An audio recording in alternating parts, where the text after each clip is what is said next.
Single Simulcast is about a lot of things. This podcast may make you laugh, cry, or pound your fists into your desk. If you hear something you like or something you don't, leave a voicemail at 916-572-9016 or email us at singlesimulcast@gmail.com. 1. Single Simulcast. Hey. Alright. Single Simulcast episode 285. As always, the wonderful Shantae is in the building, and today we are joined by an esteemed guest. I'm like really thrilled to have them on the show with us. Like, you have to understand that the way that we met was so random, literally random, that it was just, it's a blessing to even say that I know them and to have them on the show. Today we have JV from a myriad of different podcasts. They are actually the host of the In the Mix podcast, which is the podcast that I initially heard. They are also, you remember that one, right, Shantae? Yeah. They are also the writer, producer, editor, and lead characters in the Redwing podcast, which is an audio drama.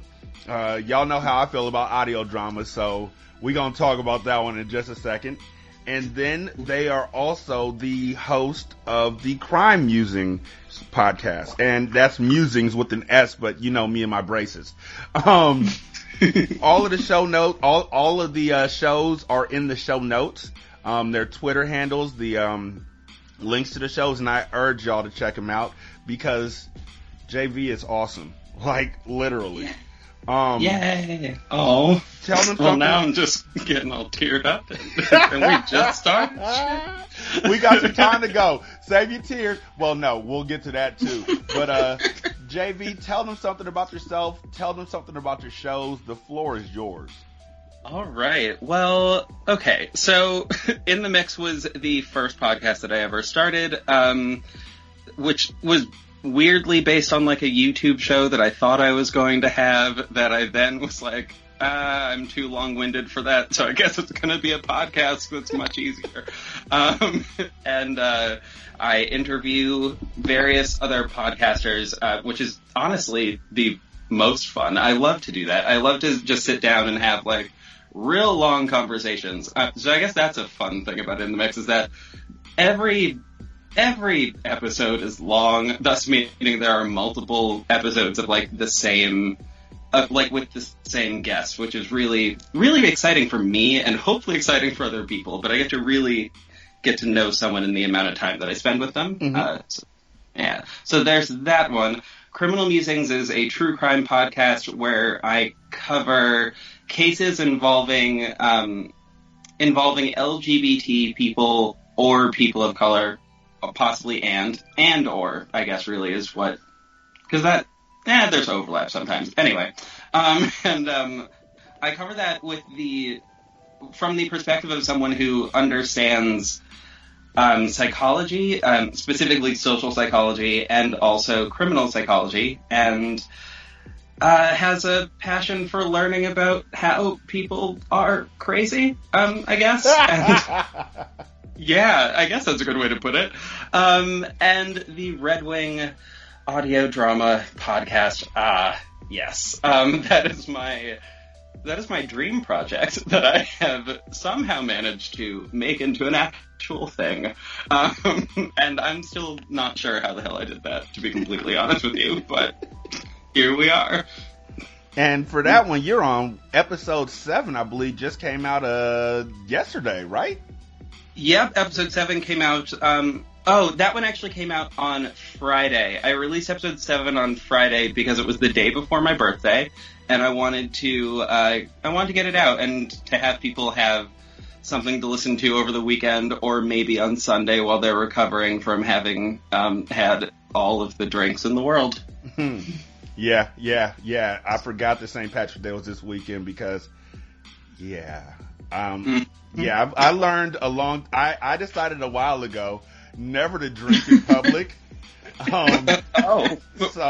Wow. Yeah. Yeah. That's a bold choice. Yeah. See what had happened was when you drink in public and you already have a loose filter, okay. the filter falls off when you're drunk in public, and a lot of it's like Bruce Banner is such a nice guy, right? You took your shirt off. You took your shirt off in the club, didn't you? I may or may just not took it all off. I may or may not have used the phrase "white privilege is the bane of society" because a girl asked me to sing 50 cents in the club to her because it was her birthday, and I was the only black person in the bar, and it was karaoke night, and I just found that wildly racist that they wanted me, the black guy, to sing 50 Cent to them, just so they could hear "Go Shorty, It's Your Birthday." Also, I had never met this white woman before, and I was drinking tequila. Listen, white girls be out here doing some crazy shit, and literally on Saturday, well, first of all, I'm the kind of person that is usually very calm. I don't yell at people often. I know that, actually, I'm sure most people don't find that hard to believe, because I'm usually very quiet unless I'm laughing, at which point I'm a little loud. But I was on the train headed into New York City, and God damn it. Okay, so these two white girls get on the train, and the train's like a little bit full, and I'm sitting behind these two black girls, and they're in that like one seat on the train that's like two sets of seats facing each other. Mm-hmm, so it's like 4 seats. Yeah. So they're sitting like in front of me, and there's just like there are two sort of empty seats, but like their bags are partially sitting there. Mm-hmm. So they are engrossed in a conversation. They are not paying attention to the rest of the train, for good reason, because why would you when you have a great friend to sit there and talk to, you know? Exactly. Okay. And these white girls, they sort of walk onto the train, walk past them, and then stand like behind the seat, but like not like weirdly behind the seat, like not visible to either of the women, like just at all. Like I could see them because I knew they were there because I'm always alert. When white people are around, I'm always alert. I'm just Word. Or 4081, I feel that. I'm just looking out like, something's going on here. And I could tell something was about to go on because they were just sitting there glaring at the black girls for like no reason other than like, well, okay, I sort of had a general idea of like why they were glaring. It was clear that they wanted the seats, but they didn't want to ask for them. Yep. Was right. Like clearly what was going on. So, but the black girls aren't paying any attention to them, and also I know this, but these two girls don't know this, but the two white girls don't know this, but they are getting off in 2 stops, like from where we were at that point. So, one full stop goes by, and the like ticket master dude comes through and is like, ladies, you should be sitting. Oh, miss, would you mind moving those bags there? Just put them on your lap for a second. And like, yeah, would you mind doing that? Thank you. And she's like, sure, no problem. So she moves her bags. And then the white girls sit down, but they just can't let it go. Oh, God, they were really pressed. Oh, wow. Right? I'm like, so one of the girls just turns to the black girls and is like, you know, it is your social responsibility to move your bags. Which also, the movement, you guys can't see the movement, I just did, but I put my hand. We know it. That's the problem. We know it already. Right? Like, this is not, like, Oh, this is not good. And so I thought that the black girl's response was perfect, which was, "But are you sitting though?" And I was like, I'm done. Like, that's perfect. I had a flask of wine on me at the time, so I pulled it out. So I'm like, this got to be some bullshit. I can't do this. So I take a big long swig, and while I'm doing that, the white girl starts to get loud, and I'm like, nope, I'm really not doing this today. No, not at all today. Oh God. And then the black girl tells her to shut up, which is fair, because, again, random stranger talking to you on the train. Not exactly a thing that should be happening. Mm-hmm. And that is when the white girl decides to accuse her of going to community college. Oh. What? Right? That, doesn't make any damn sense. It was out of left field. There was no reason for that to happen. So now I'm actively peeking over the side of the thing to stare at the thing. So I'm like, is this what's out of her mind? What is happening? And they start yelling at each other, just full on yelling at each other on a public train. And the Ticketmaster comes back and is like, ladies, if you both don't shut the hell up right now on this train, you will both be thrown off at the next stop. That's just gonna happen. And these tickets are non-refundable, so... And they finally stop. And, the friend of the black girl that had the best lines, as they were leaving, said to the white girl that was yelling, said to her friend, have a great day. Which I don't know why that made me so fucking happy, but I wanted to clap because it just felt so shady. It's the equivalent of the church lady saying, "God bless you." After I'm gonna pray for you. I'm gonna pray for you. Exactly. And it was that tone too. It was that exact tone, which I was like, "This is perfect." Kill them with kindness. Fatality. So they leave the train, and that white girl starts to get loud again. Oh dear. Talking about, I was this close. I was this close. And I'm like, I'm literally thinking, this close to what? Yeah. Oh, but she answers my question with oh fuck. Oh my God. I'm sorry. This is so ridiculous. She answers with a good old fashioned, I was about to bring up Rosa Parks to her. See. Wait. Yeah. What does that have to do with anything, man? Wait. Exactly. Oh God. It was so bad. I'm like, nope, I'm actually done. And had I not, okay, I've been put on, I just got put on a new medication that I actually also stopped taking in, that day, by the way. First day taking it, last day taking it. This is one of the good things that happened because of it. I suddenly felt not afraid and felt a little bold. So I stood up just enough to, be seen over the edge of the thing. Put my arm on, just to rest it down on the thing so I can give her that good, what the fuck are you talking about look? Mm-hmm. Just that.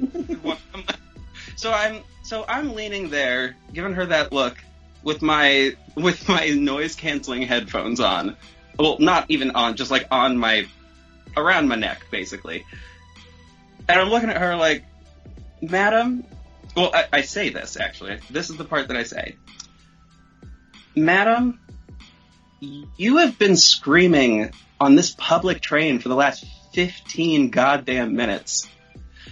If you don't shut up, I'm gonna bring the conductor back here and get your ass kicked off this train. Because if you want to talk about social responsibility, it is your social responsibility to not bother the fuck out of everybody else on this train. and then sat the fuck back down. Okay. And she shut up the whole rest of the ride. She sounds like the type of white woman or the type of white girl who would write a sternly worded letter to the train company. I guarantee you there's an angry Tumblr post out there about me. Right? Right? There's a Facebook post somewhere. One side has got a Facebook post saying, this hero stood up and talked these Beckys down. The other side is like, this deranged Negro. Which also, that's just my name now. I'm just gonna need to be called that for the rest of the time. This deranged Negro here. Which, like, sure, that sounds perfect. What? When Rosa Parks, like, I'm trying to figure this part out. My face won't let me do anything, but in the words of the Negro poets in sync. Whoa. Wow. Tell me why. No. Negro poets. No. That. Mm-mm. I can't.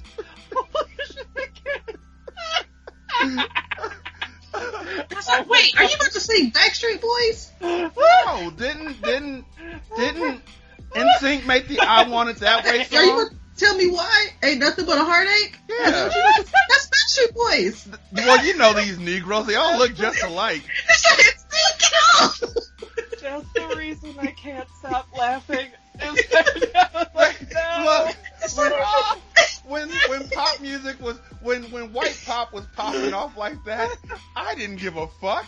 It was in the middle of 1997, 1998. You know that Tupac was all I wanted in my life.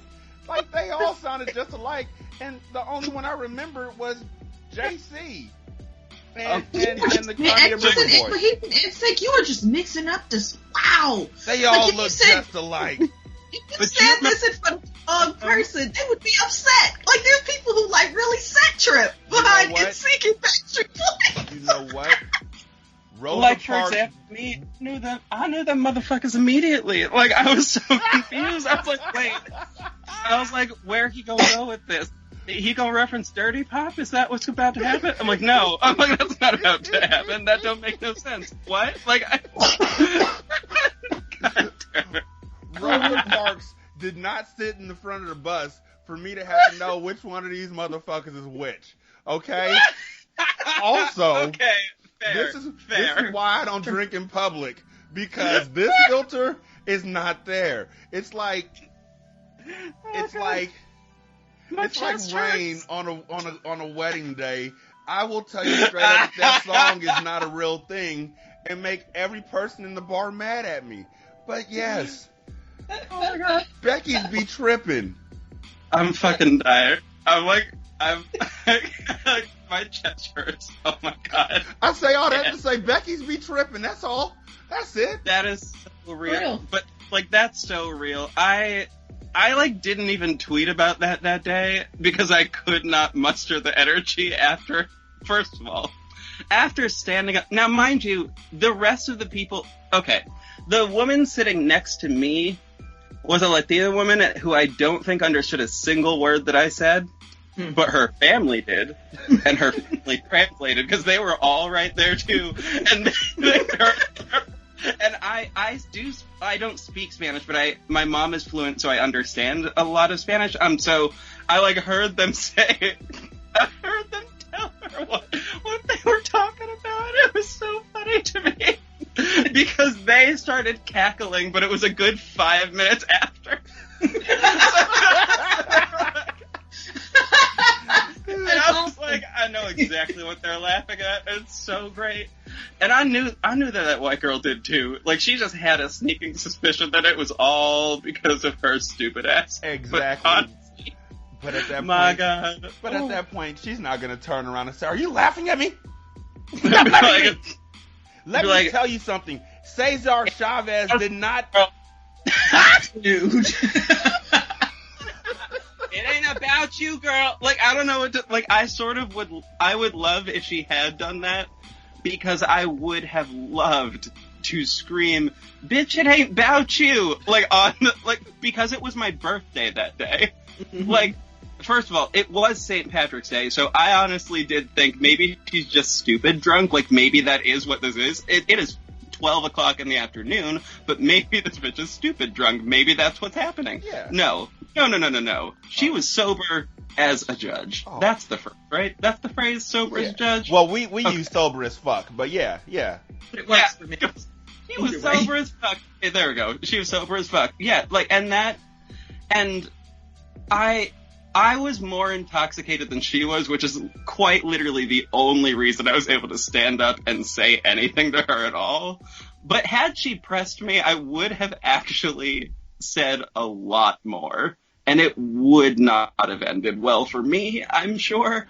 But whatever. Because I was still surrounded by, sure, there are Latinas right there, but, next to that white girl was an old white dude who didn't exactly look pleased at what I said to her, but also couldn't couldn't say that I was wrong, which is very frequently where I find myself, which is that, if I have stood up to read somebody, if I'm going to do it, I'm going to be right. It will be I will be very sternly in the right, so that there is not a single thing they can say to me afterwards. Because I like to have the last word, is really what it comes down to. I feel that. That. Mm-hmm. Now, as a, I'm trying to,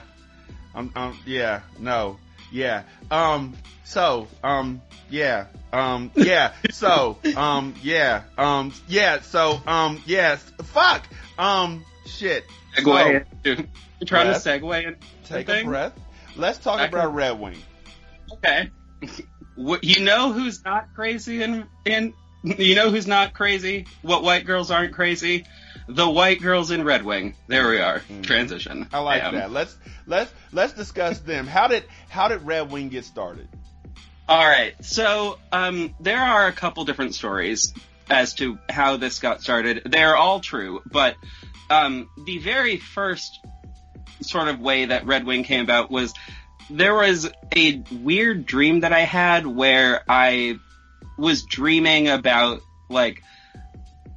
what would it be like if you were in, say, the Flash universe and you got hit with a particle accelerator blast or whatever, and you woke up as a completely different person the next day, but, specifically, your gender changed to what you actually felt like. So what your transition was entirely taken care of due to some sort of science experiment. Mm-hmm. Now, that character is in Redwing, but that is not Redwing, the main character. No. That is actually a character from episode 7.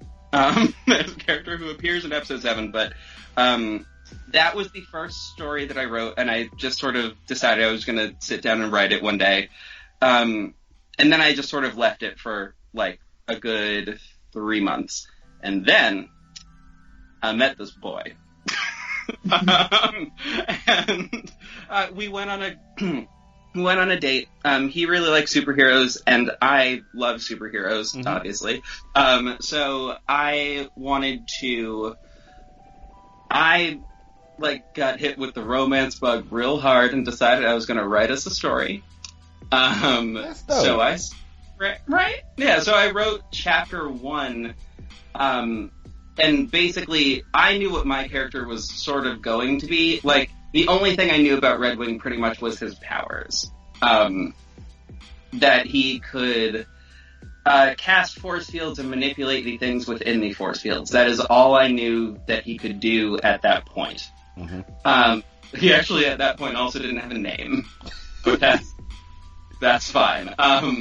The name showed up because I was driving and my tire blew, and that was really annoying.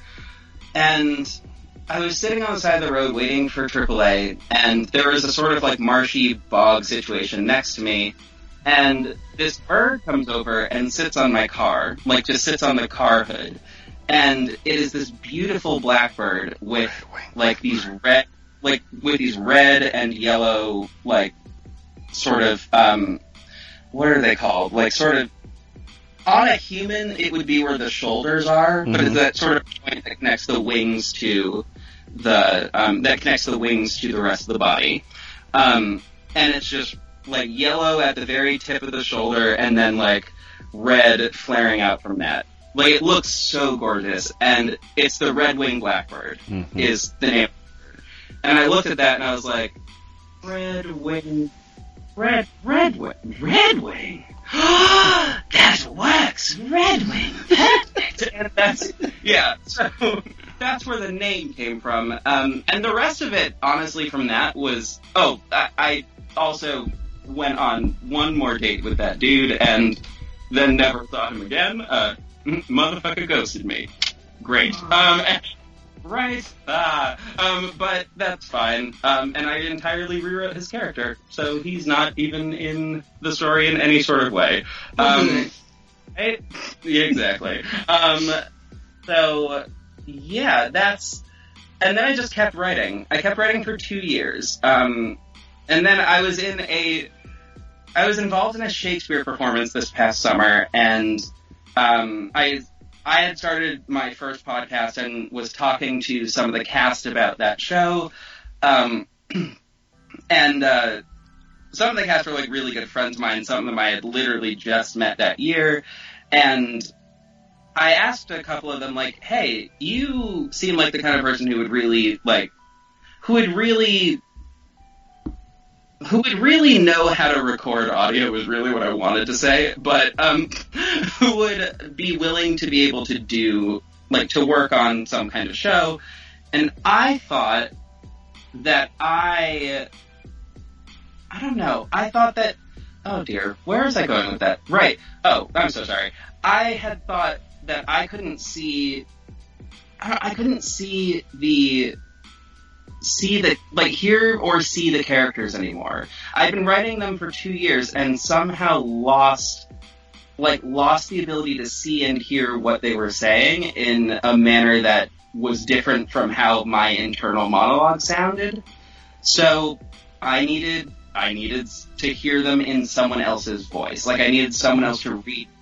So I decided to ask some of the actors if they would do that. And the first person I asked was my friend Brittany, who plays my mother in that show, which is weird but fun because she's younger than me, which is super weird. But anyway, so she plays Malia Redfield Wade, which is Jordan's mother. I knew I was going to play Jordan because I also knew that this is literally my only chance to play a superhero for the entirety of my life. This is it. This is it. You're right here. There's no way that I would ever, like, I couldn't go to, like, a casting thing for, like, the CW and hope that was going to turn out well. Like, I don't have that body type. It's not going to work. Anyway. So, I figured I asked her, and she said yes. I asked my friend Dane, who is the voice of Alejandro, and Tim. And I asked the rest of my D&D group, because I'm a huge nerd, and of course I have a D&D group. Anyway, so I asked them, and they all said, fuck yes, absolutely, we'll do this. Who else did I ask? Oh, and then I asked John, and John is the one who plays Dean. And then I was like, okay, cool. I think I've got it. Like, I think we're starting to get it. So I did a little bit of a script rewrite and formatted it and sent it to them. They sent me the audio, and I then suddenly realized that I had no goddamn clue what I was doing at all. I know how to edit audio, sort of, but at that point I really didn't know much of anything. So I tried to figure out, like, what happens if you put, how would this work if I if I just sort of line up the audio in the right place. And I tried that. And I figured out how to make that work mostly. And from there, things just sort of seemed to fit. And now we have Redwing, which is really fun for me and hopefully everybody else. I love hearing how people get started, not just in audio dramas, but in podcasting as a whole, because it's such a beautiful medium to be in, and right now it's such a beautiful time to be involved in it, you know. So real. I really want to encourage people to check out Redwing, because I personally have a very soft spot for audio dramas. And I definitely, to quote Issa Rae, I'm rooting for everybody black. So in this world where there's like a million, billion, trillion podcasts or audio dramas done by folks who aren't people of color and who aren't black and who aren't LGBTQIA, it is imperative that we make sure that the voices get heard, that your voice gets heard. That is so true. Doing as much. Okay, so for In the Mix, one of the things that I started to do very quickly upon listening to In the Mix is started to subscribe to more and more shows. And then I started to look for shows that had people of color. And then as I got more invested, initially it was true crime. That was my main focus. Then I branched out from there into comedy. And then from there I was like, but these audio dramas though, let me check them out. And what I realized was there are not a whole lot of audio dramas that are done by people of color. Like Issa Rae has one, which is cool. And I fucking love that one. It is amazing. What is it called again? God damn it. I don't remember what it's called, and I feel bad, but I've listened to all of it, and I straight up just don't remember. But it's the one, I haven't listened to it, but it's the one about a football player, correct? Yeah. Okay. Yeah. Just making sure I'm on the same mindset. Yeah, that's the one. It's so good. I love it.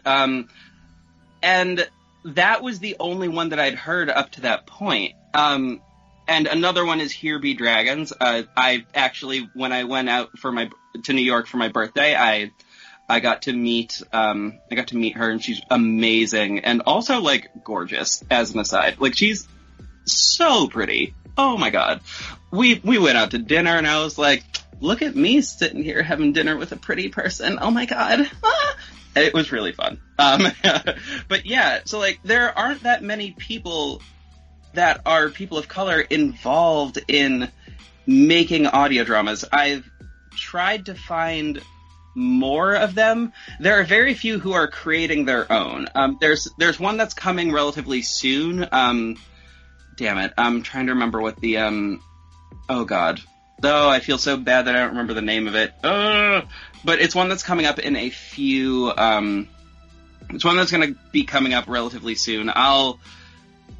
When I find it, I'll add it to the show notes because it sounds amazing, but, there are very few that are being written and produced by people of color. If I recall correctly, the only ones that I know of at the moment are Issa Rae's, mine,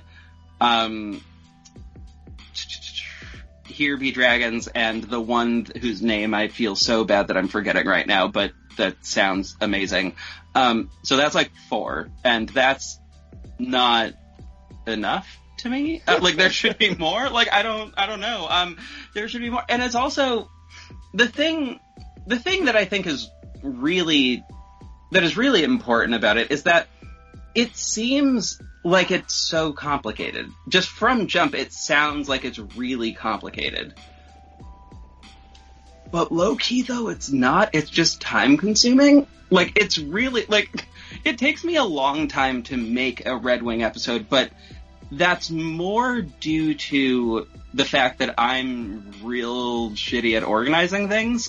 Like, the most of the time, that I spend is on trying to find sound effects.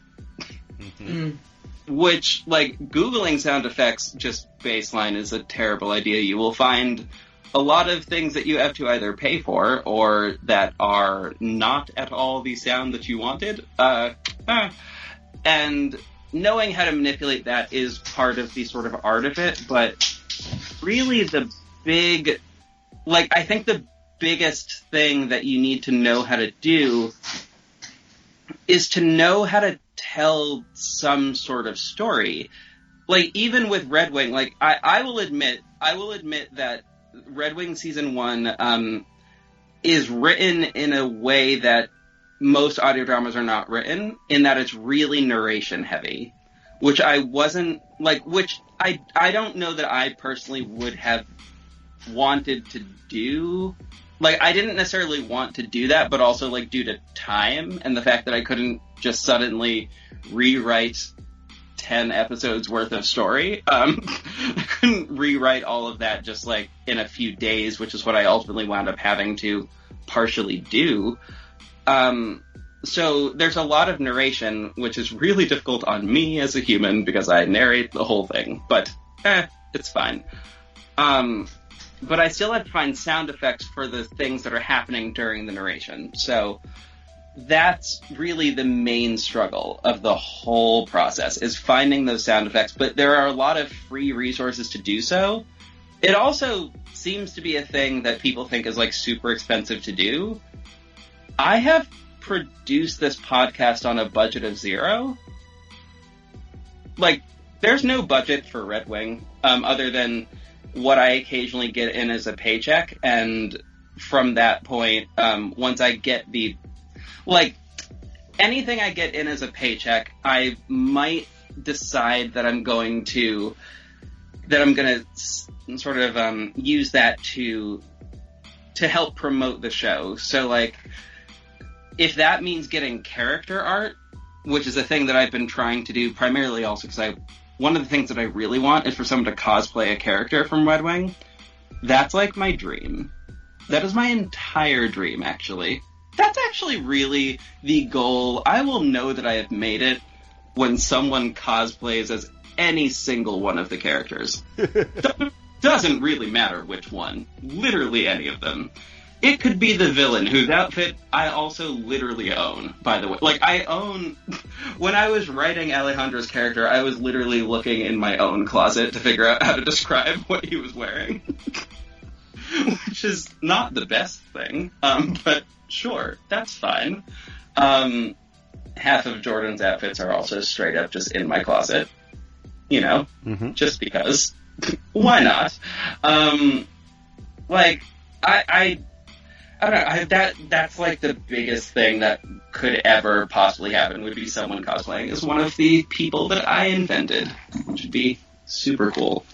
But yeah, anyway, so that's like, sorry, what? Oh no, I was just gonna say that would be amazing. That would, I can't even front. Like,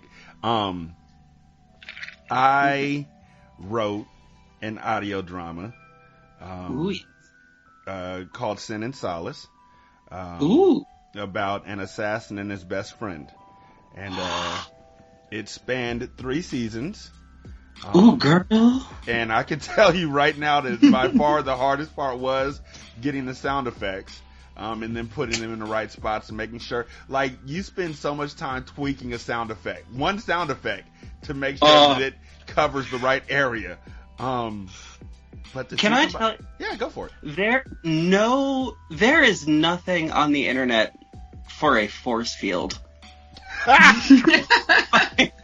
Like, that's actually not even really true. Like, there are some things, but they're all really sci-fi and, like, alien type situations. Like a spaceship force field. I'm like, Jordan is not casting a fucking spaceship force field. What he's doing is literally just channeling a tiny amount of magic into the shape of a general ball around something. Like, that's it. Like, it's not that... that should not be complicated. But part of the problem is that I didn't know how that was supposed to sound. Like, what the fuck does that actually sound like? Like, really? Like, fun fact, what that does sound like is, it sounds like it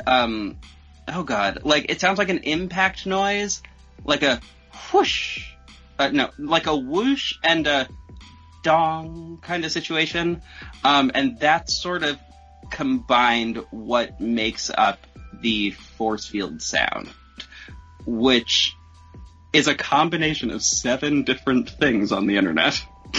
Wow. So Right? Like, did you go on to, like me, I'm when I did my audio drama, I don't, like, when I did it, like, I hear y'all's, and I hear yours, and I hear Atticus's, and I hear my friend Erica's, who does one called Overwritten. She's a black woman, who does an excellent audio drama. I'll hip you. I know like 3 or 4 more, of black folks. Oh my god, I'm so excited. But it's like, y'all are doing it now, and the quality is just so wonderful, and the voice actors are so wonderful, and I'm sitting there like, son of a biscuit. When I did it, I was sitting at my kitchen table typing to people on Twitter, hey, do you want to join me for a show? And they thought they were coming to be a guest on Single Simulcast, and they'd show up and I'd be like, here's a script. And they'd be like, what are you talking about? And I'd be like, here's your part. So there's people who were on Sin and Solace who didn't even know, like the first episode, he didn't even know he was going to be on the show. And he was really mad when I told him he was going to be a pedophile. And, the first, like, after the first episode, I started scheduling in advance, but, like, the whole thing was done on Skype. Everybody was in separate locations recording on Skype. One person was in England because I needed somebody with a British accent, and so he'd record at like 3 o'clock in the morning. So I had to be up at 3 o'clock in the morning. Oof. And then we the first finale, the first season finale, was a 30-page script. I think it was a 30-page script. It was an hour-long episode. I've written 20 pages that ended up being a 10-minute episode. Then the kill shot of it is, again, naive, 2011, maybe 2012, 2010. Mm-hmm. I had this song that I really enjoyed. Huh? The side note, I did find the show, and I've clicked subscribe, so I will be listening to this. Yeah. I'm so very excited. Other than the first episode, be brutally honest. That first episode, I already know. But the rest of them, yeah.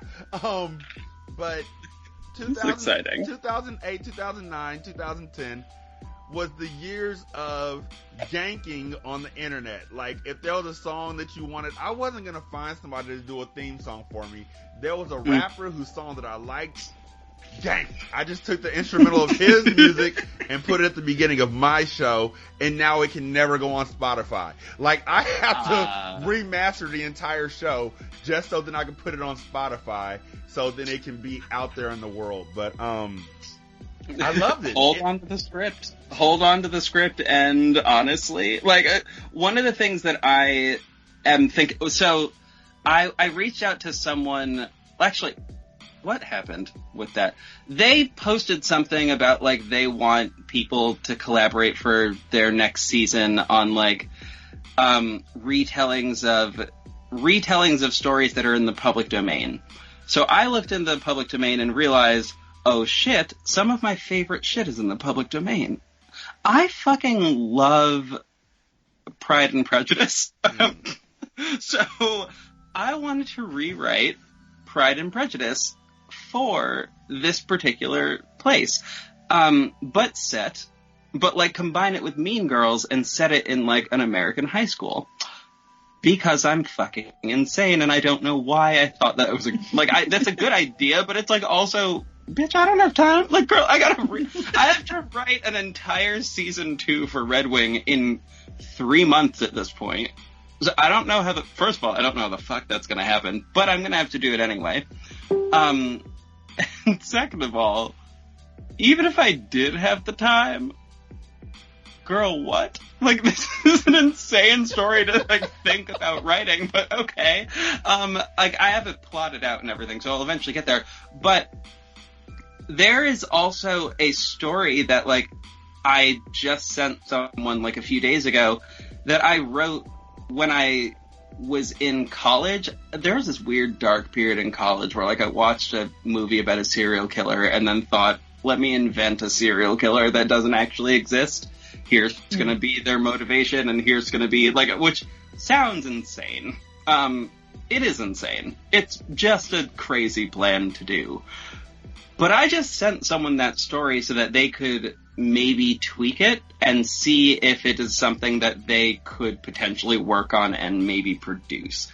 I don't know that that's going to happen, but it is a thing that they can do. So I'm a big fan of saving things and going back to them, because the ideas that we have are usually good ideas, and they just require, like, sometimes just an update in terms of execution, and that sounds like, I like the idea of this, and it sounds fun, so shit, I mean, if you feel like redoing part of it, you know what, we will, hey, you know what, real talk, we will talk, because the only thing is, I have to put this out there, and you know, what do they call it?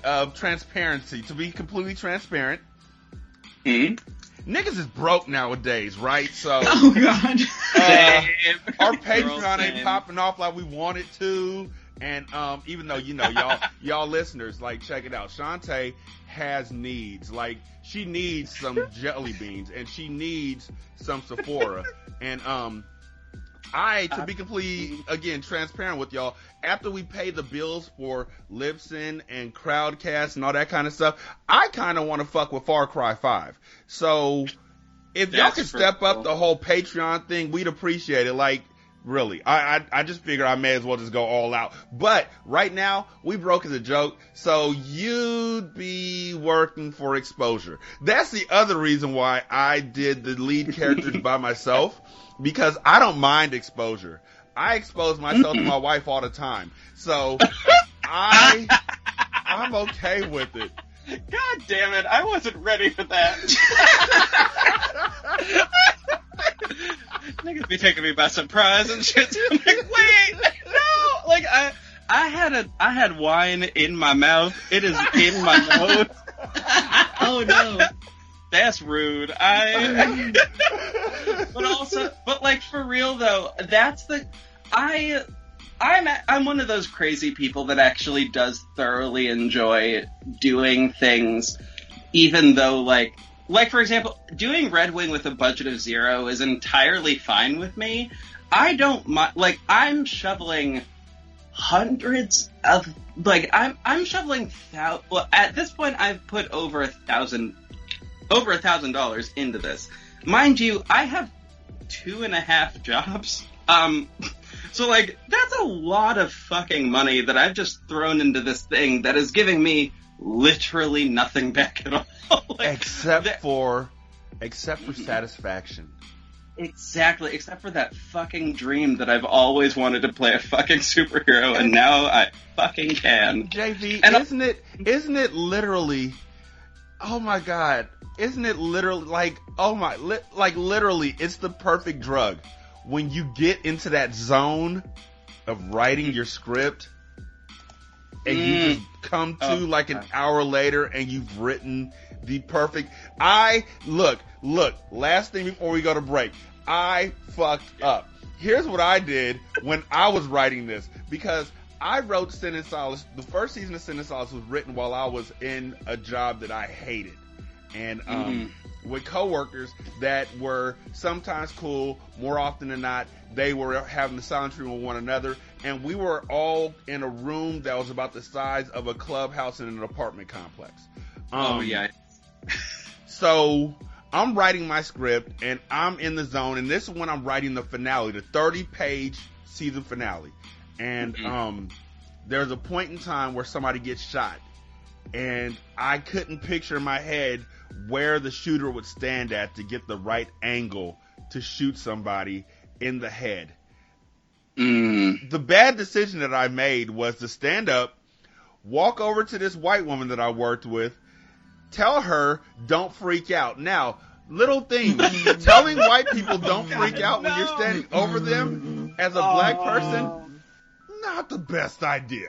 So, nigga, no. Nigga, no. I stand over her. I say, don't freak out. I make a finger gun. Why? I'm in the zone. Oh my God. This has already happened. Let me stop being emotionally attached to this. It's over. This was look, if you know basketball at all, I was in the zone and this was a literal fucking heat check. I made finger guns and stood over her chair and pointed the finger guns at her head and bucked back, like pulled my elbow back to like show I was pulling the trigger, and did it 3 times and then said, okay, I got it, and walked back to my desk without saying another word, which was literally diagonal from her. There's no cubicles. You can see where I'm sitting at. I walk back to my desk and sit down and just start writing again quietly. I stand up quietly, go over to her, and I don't have the bracelet this time, so I'm like, I walk over to her, she looks up at me, and I think at that point in time, we were good. Like, we weren't arguing or anything. We were in a good point at that point in time. I stand over her and I say, don't freak out. And I do the finger gun and pull the trigger and then just silently turn around. No, I pulled the trigger and said, thank you. And turned around and walked back to my desk and started writing. This was the heat check. I can't.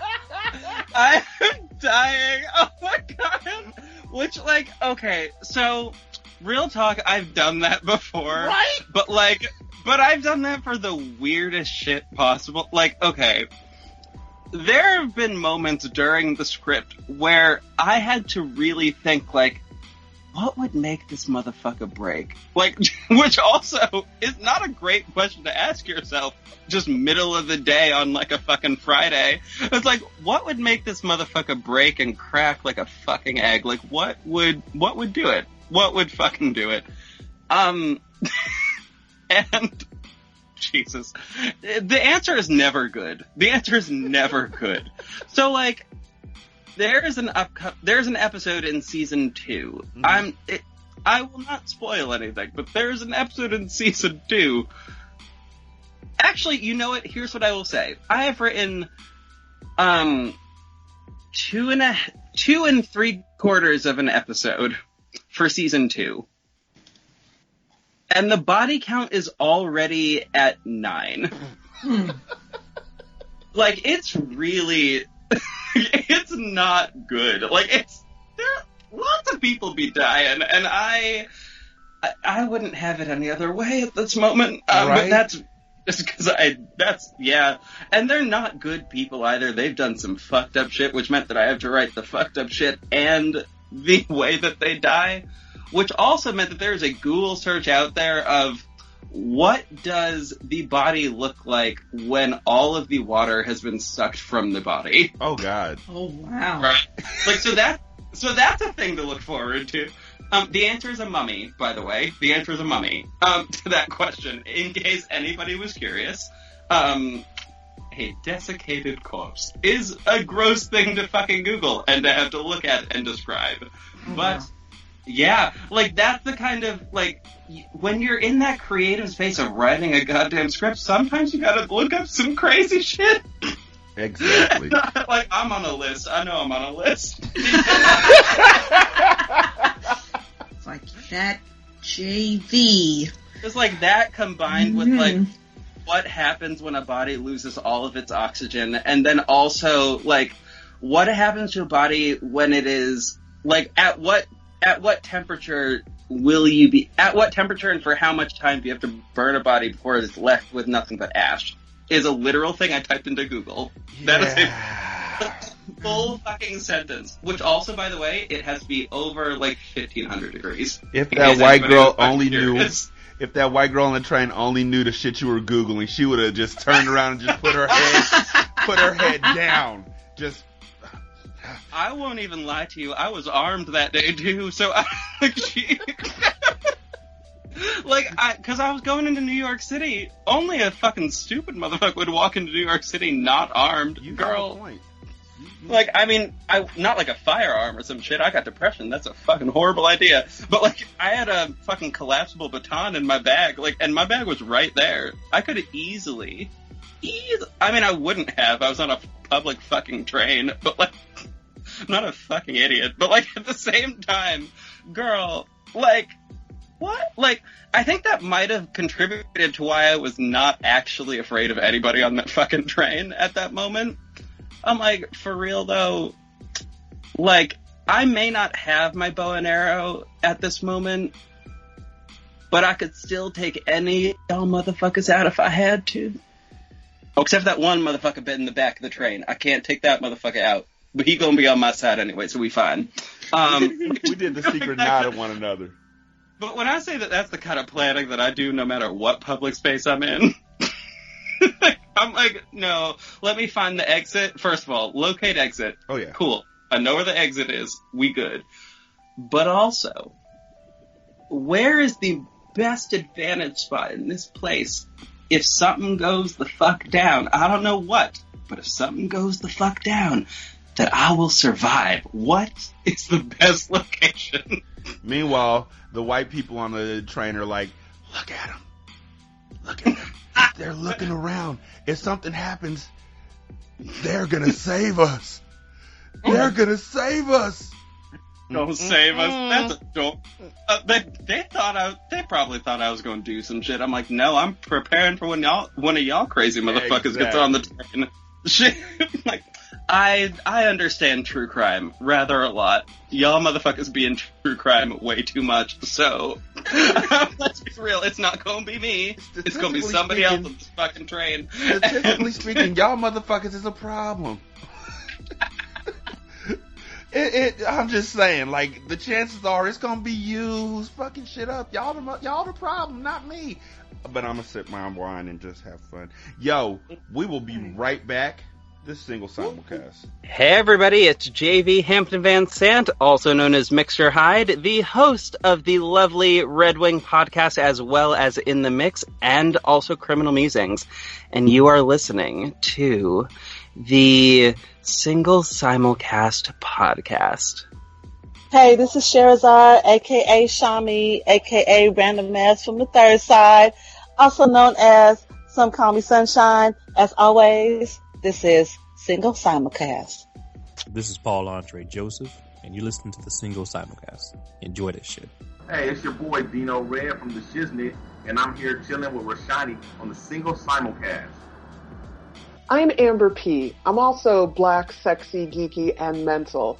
And you are listening to Single Simulcast. Rock on, cool kids. That was simply sensational. Single simulcast shall surely surface speedily.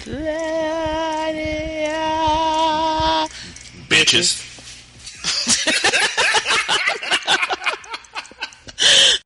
My name is Jordan Redfield Wade. Well, well, well. If it isn't the so-called People's Champion. By day, I'm a philanthropist and private investigator. You risked your own life to try and protect someone who needed it. If that's what's needed to be a hero, then I want to help. But by night, I protect the people of New York City in a different way. My name, champ, is Redwing. Do I need to count the sheer number of felonies you committed today? As she lay dying, I promised my mother that I would fight for those who couldn't fight for themselves. And I refused to let her down. I would do anything to keep you safe, you know that, anything. Even murder? If that's what it took, then yes. I am the defender of Newark City. Justice is not something you can manufacture. I am Redwing.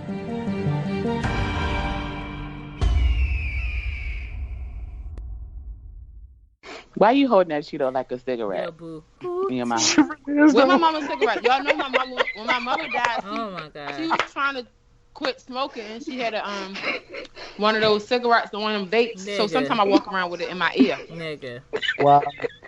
Nigga. I got a Lucy. She got Cheetos. Pam. Nigga. Pam was smoking. Did shit. Pam know if the mid was still selling? That's what I need to know. Pam probably was selling the mid. Okay. Hey, my mama know how to get a couple coins. Man, this is my song for real. She was resourceful. My mother was resourceful. Oh, y'all, Yeah. speaking of Pam, let me just tell y'all this real quick. When I cleaned up Pam's house after she died, the 50 Shades of Grey book was open on her nightstand. Pam was reading 50 Shades of Grey, and I saw a vibrator in her purse when she died, y'all. I know this. I said, I ran to my brothers and said, "What your mama doing?" Listen, that's why why I love Pam. I gotta clean my life up before anybody find me. Pam trying to get on that red roof. You gotta go to the Lord because won't He make you clean inside?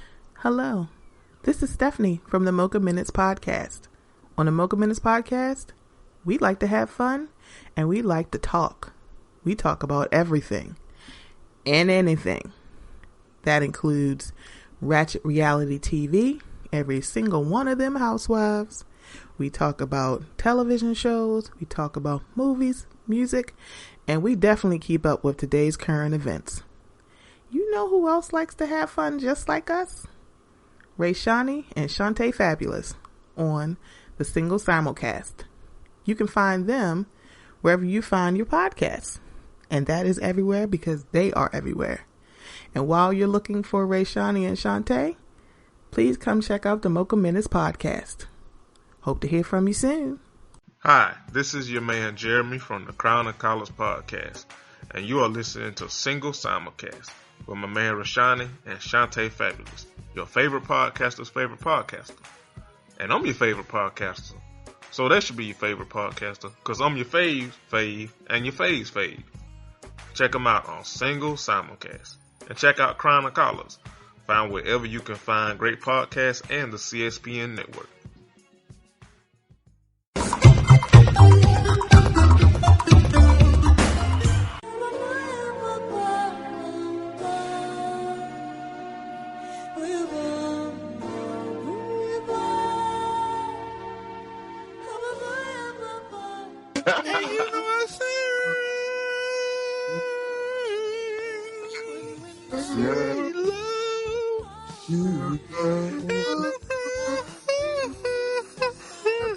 Shit, I'm tired.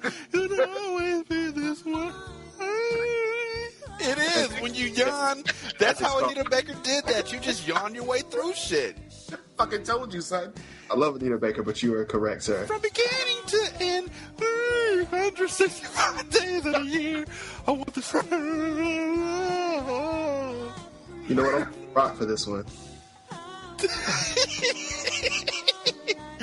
All I want to do is take a nap with you.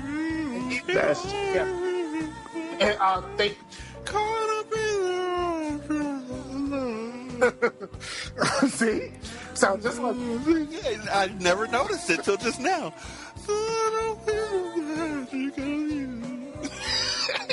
I mean, at least she sounded like she was really going to sleep, other than putting you to fucking sleep like Nora Jones. Son, if you can't sleep, two albums. That Nora Jones first album put you right the fuck out. That's my cousin.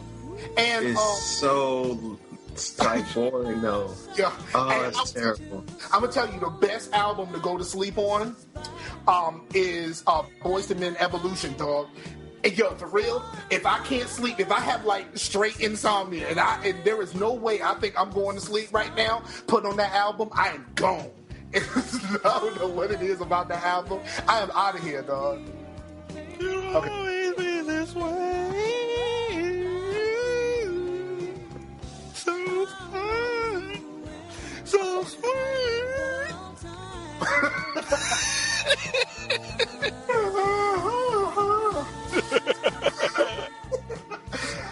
Oh shit! Oh, but man. I can't talk too much shit about Anita Baker. My mom, when she was alive, she loved Anita Baker and Patti LaBelle, son. Anita's the shit. Yeah, like I'm sure dissing her, but I still listen to that song. Oh yeah, I'll listen to it all the day long. But it also helps that she's the only woman from that era who's still relatively attractive. True.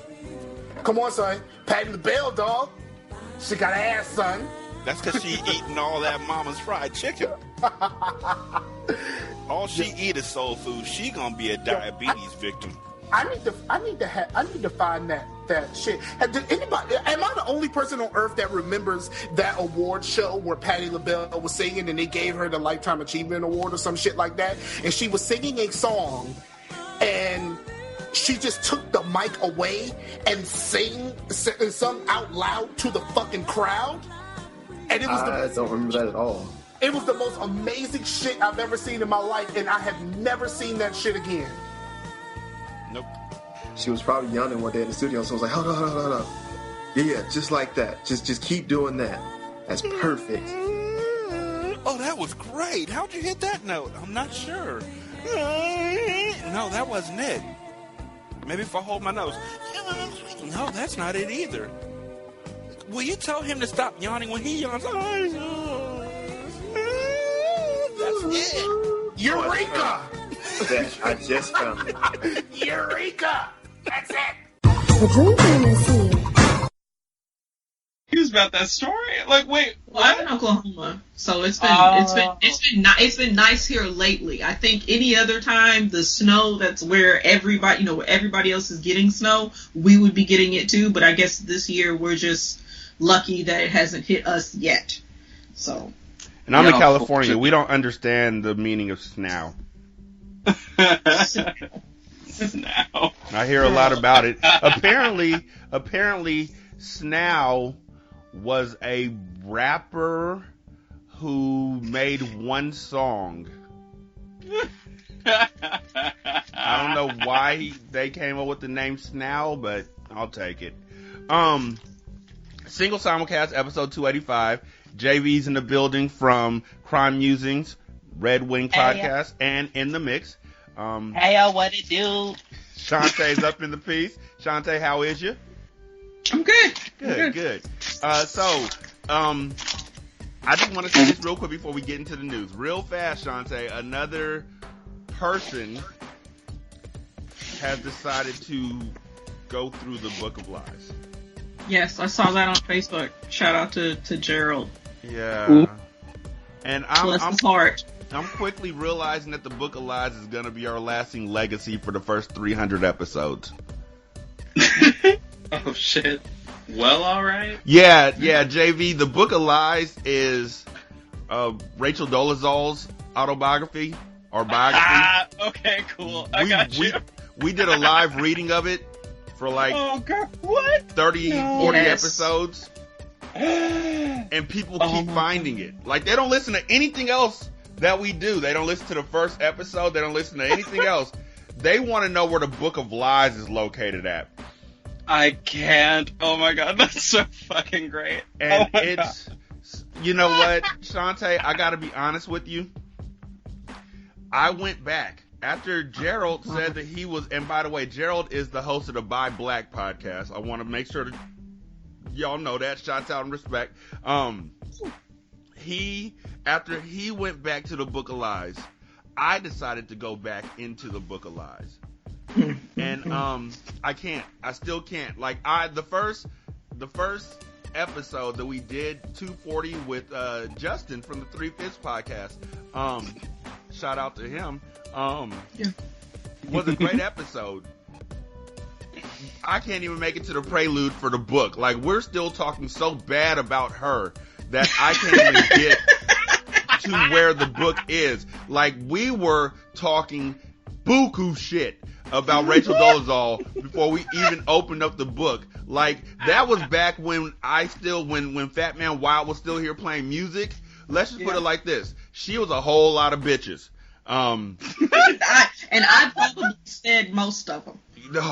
No, we were tied because she was, oh man, look. So if y'all want to go through and do that there, if y'all want to, cause Libsyn listeners, we started with y'all at like 2 something.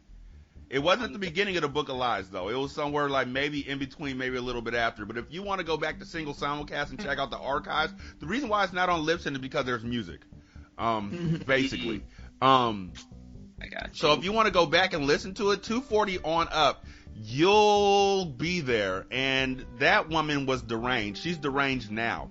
Oh God! But it makes for a really good listen, because Shantae, you can't handle the truth. You can't take it. I'm upset, like I was upset from the jump. Like I was mad. I was really mad. And you know what, girl, you should be shit. Like I can't stand this bitch. Hearing Shantae on the show is like hearing somebody who tells you 5 minutes before dinner, just make sure there ain't no Brussels sprouts on that plate, because I fucking hate Brussels sprouts. Alright? just whatever you serve me, just make sure it's not fucking Brussels sprouts. And all you have for dinner is fried Brussels sprouts. And there's nothing in the refrigerator but raw Brussels sprouts. And the juice is squeezed Brussels sprouts. So all you made for dinner was the one thing that person hates. That's Shantae with the Book of Lies. At the prelude, we haven't even gotten halfway into the book when she starts saying just how much she hates black women. We're at the prelude, and Shantae is not happy. It's like I have a puppy who, when it rains, we still have to walk so he can go use the bathroom. He is not happy. Shantae has dug her feet in at the prelude of the book, and I find it fascinating. That, you know what though, girl, I feel you on that, because this bitch, what? Okay. God damn it. I have grown up in an all-white area. I live surrounded by a distinct lack of melanin around me. And this bitch still crazy to me. And I don't, I've never encountered anybody that is so fucking delusional that, just even the basic premise of the shit that she says makes sense. I don't, you know what I mean? I've never encountered anybody who has ever been even half as close to the level of bullshit crazy she is. JV, when I tell you that we have had, during the run of the Book of Lies, which I don't even remember what the book was actually called. It's just the Book of Lies. It is. Yeah. That's all it is. When I say to you that during the Book of Lies, we had black men, we had black women, we had black femmes, we had white men, we had white, I think we had a white woman. No, we didn't have a white woman on. Did we? Mm-mm. Did Liesl get on during the Book of Lies? Did they get on? No, I think they had. Yeah, I think yes. I think we were still doing the book. We've had the whole spectrum between black and white on the show during the Book of Lies, and everybody at some juncture of the reading stopped us to let us know that bitch crazy. In their own ways. Some of them didn't even cuss. Some of them were just like, wow. Some of them, we have another co-host that shows up every 2 weeks or so. His name's Jeremy. He does a show called Crown and College and Ratchet Ramblings. Whenever he was on, when we were doing the Book of Lies, it would drain him so much he'd fall asleep. Oh my God. As a protection, he just couldn't take it anymore and he'd pass out. And it's astonishing. It is amazing, what people go through. Some of the calmest podcasters that you will ever meet loped the fuck up and wilded the fuck out hearing Rachel Dolezal. There's this gentleman named Rod who does a show called The Black Guy Who Tips. Okay. I don't know why I laughed at that. It's a comedy podcast. And wrong place to laugh at that. Wrong place to laugh. But also the name, Rod. Yeah. First of all, look, little side note. When I was growing up, I had decided that if I became a sex worker. Okay, I'm sorry. I don't know why I laughed at that. I'm so sorry. I had decided that if I was gonna be a sex worker, my name was gonna be Rod Strokeman.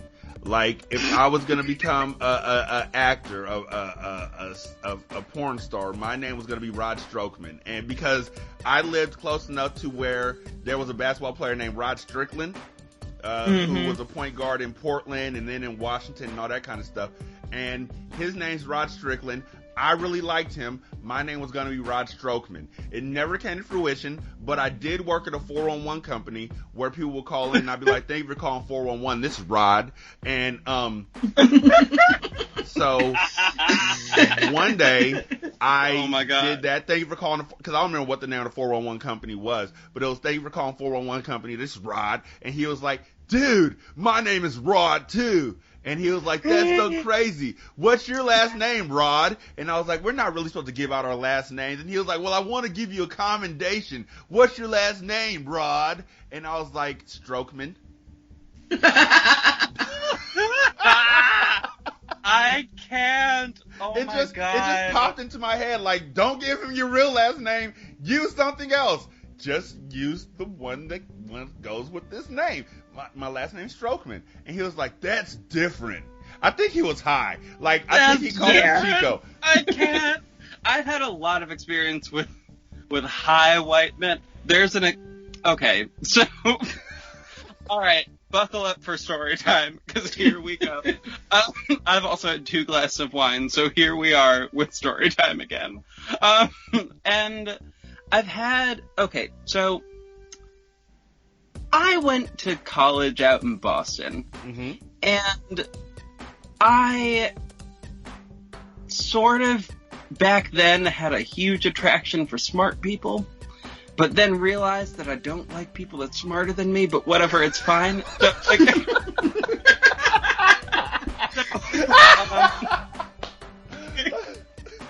So I, back then, was like, okay, cool, I'll hang out with all the dudes at MIT. Because I was in Cambridge specifically, so, like, I was really close to them. So there's this one frat that I, like, sort of attached myself to. And I still like the dudes that are there, but there's the very first night that I went there, I was 19. This was my first time even considering having a drink in public, and I was like, okay, cool, let's fucking do this. Let's fucking roll. Let's fucking rock with this, man. Let's have a fucking drink.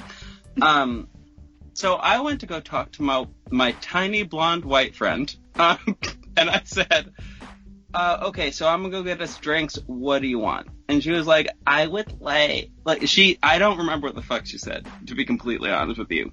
Like, I don't fucking know. I don't know what I want. And I'm like, okay, girl, it's fine. Whatever. Fine. So I'm like, okay, cool. I'll go get us some fucking, like, whatever that drink is that it is literally orange juice and vodka, but I don't remember what it's called. Screwdriver. There we are. Thank you. Okay. I'm a drunk. Yeah. I'm like, so, I'm a drunk. I'm like, okay, cool, we gonna have screwdrivers, it's fine. Because I had, at my parents' wedding, they had mimosas, and I didn't know those were alcoholic, so I had like 12 of them. Turn up. Turn. I was 18, that was not a good plan. And, like, I was drunk as hell, and there were llamas involved. It was fucking crazy. But anyway, it's fine. We'll get to that. It's okay. So I go up to, like, the little bar in this little weird frat house, and I'm like, cool, I want, like, 2 screwdrivers. And I did talk like that at the time, so that was, whatever, imitation of fucking 19-year-old me. And this motherfucker hands me 2 screwdrivers. Now, one thing I didn't realize at the time is that the guy behind the bar was not one of the brothers that lived in the house. He was a random dude. I did not realize that at the time. Yeah. So I go and I try to give my friend the screwdriver. And she's like, oh no, I'm allergic to oranges. And I'm like, bitch, oh, God. Like, bitch, for real? And you ain't telling me this before I walk up? Fine, bitch, whatever. So I drank both of them. Oh, no. Mm-hmm. I woke up the next fucking day. I was 3 towns over from where I started. I was butt-ass naked in a bed next to a dude who I very quickly found out was a drug dealer. Oh. And neither of us lived in the house that we were in. To quote Jeremy, "Oh no, baby, what is you doing?" Girl, I wish I fucking knew, because the drink that I was gonna give her wound up having been roofied because, again, we were at MIT, and these motherfuckers be smart and calculate shit. So they were like, so that motherfucker is right-handed, so he gonna be handing the drink to her with his right hand. And I'm like, why? Oops, excuse me. I'm like, why? What? That doesn't make sense. So I drank both of them, which meant that I drank a drink that was roofied. And so I woke up and I'm like, nothing makes sense. I hate everything. Oh my God, I can't fucking see. And it wasn't hangover level, because I've been hungover before. I was hungover after that fucking drink like fucking 12 of those fucking mimosas. There was a hangover after that, let me fucking tell you. But for the mimosas, was like, I don't know what the fuck's going on. I don't know what's happening. I can't see anything ever. I'm dizzy. Oh God. No. I hate this. I've never been that hungover in my life. Never. Because I've never been post-roofie hangover, which is a whole level of extra bullshit. I wound up dating said drug dealer for about 3 weeks. Because I watched Veronica Mars, and I figured you needed this bitch around to figure out some shit. So...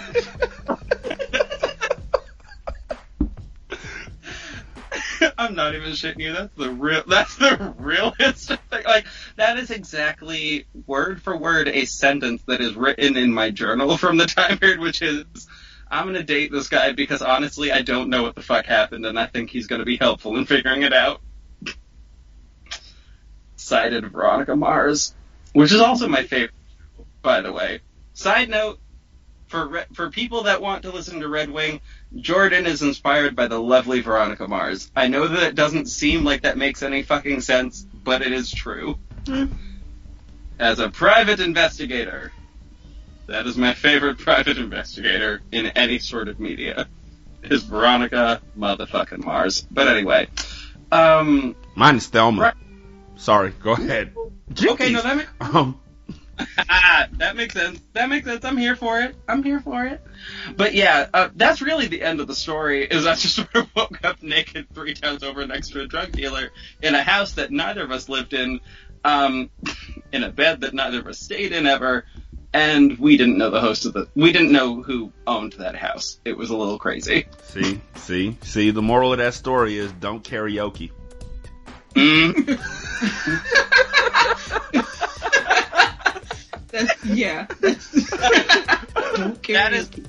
That is so real. The other moral, don't drink at any sort of frat house ever in your motherfucking life. Don't do it. Yes. Don't fucking do it. There's no reason.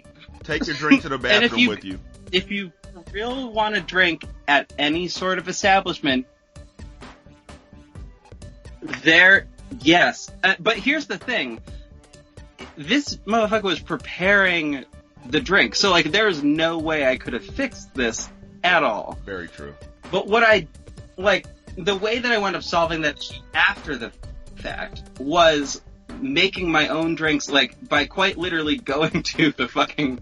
Oh, God. I went with my stepdad, before I went back to school. Like, this was on winter break, so... Went back with my stepdad what is the name of the place? Well, it's a package store out where I live. I don't know what it's called everywhere else, but went out to the package store, and he got me those little things, the little tiny bottles, the airplane bottles / nips, or whatever you want to call them. We got those. I got those in practically every goddamn flavor, but focused very heavily on rum, because Caribbean ancestry. Of course I focused on the fucking rum. Makes the most goddamn sense. And I would always bring those with me and maybe ask for some soda at most, but like that was all that I asked for and just poured in whatever the fuck I had with me. Mm-hmm. Yep, that is the trick to surviving college without getting roofied. That is a life lesson for all of you out there, and also all of you adults too, because that is much cheaper than going out to a bar for drinks. Let me tell you, half the bars will give you a fucking like soda for free anyway. Yes. So yes, I used to live off Shirley Temples. Ooh, girl, yes, queen. That's how it's my favorite drink now. I used to live off Shirley Temples. I just go to any bar. Like, I went to school in Ohio, so ton of white people and me. I would just walk in with a ton of white people, and I just sit down and be like, I'm the driver, and they'd be like, they believe me, and they'd be like, oh, okay. And what would you like to drink? Just a Shirley Temple. I'm I don't want to, maybe a water too, but if I could have a Shirley Temple, that would be great. And I'd act like I was reaching into my pocket to get some money, and they'd be like, no. Oh. We love responsible people like you. You're one of the good ones. Here. Okay, I got a real fucking question. This is I feel a little stupid, but in fairness to me, I've had very little to eat today, and I've had 2 glasses of wine. Of a very sweet wine, I might add. It is a sugary fucking white wine, which is not a good plan for me this evening, but whatever. It's fine. I am okay. I totally promise. But... Jesus. Drunk white girl voices coming out of me. We're in a good place. But is Iowa in the Midwest? Is that the Midwest, or is that like that? That is the Midwest if I ever chose to go there, but I was in Ohio. Oh, Ohio. Okay. I knew I was fucking that up. See, this is how I know. 2 glasses of wine. I can't fucking do it. Matter of fact, let's go. Shantae, matter of fact, listeners, I would like to present to you the greatest opening sentence in a article ever. Period. This is it. Once you hear this opening sentence, you will never hear another opening sentence like it ever. Like, unless you're reading a book. Whoever wrote this article should write books. That's how this goes. You're damn right. Are you ready, Shantae, for this opening sentence? I'm ready. All right. Niggas, grab your dicks if you love hip-hop.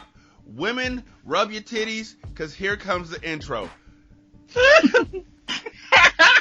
Okay. I'm good. All right. We're fine. Okay, continue. With her boyfriend finally asleep, Emily Javier reached for the samurai sword she secretly taped earlier to the side of the bed. I know this bitch right. Yes. Okay, girl. Okay, girl. You live your best life. You go, girl. Okay. Anyway, yes. According to an affidavit filed by police, the room was dark and she sparked her phone to see better. To aim better.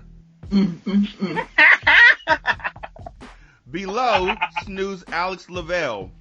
He played too many video games, Javier will later explain to the police, and now he was cheating on her, she claimed.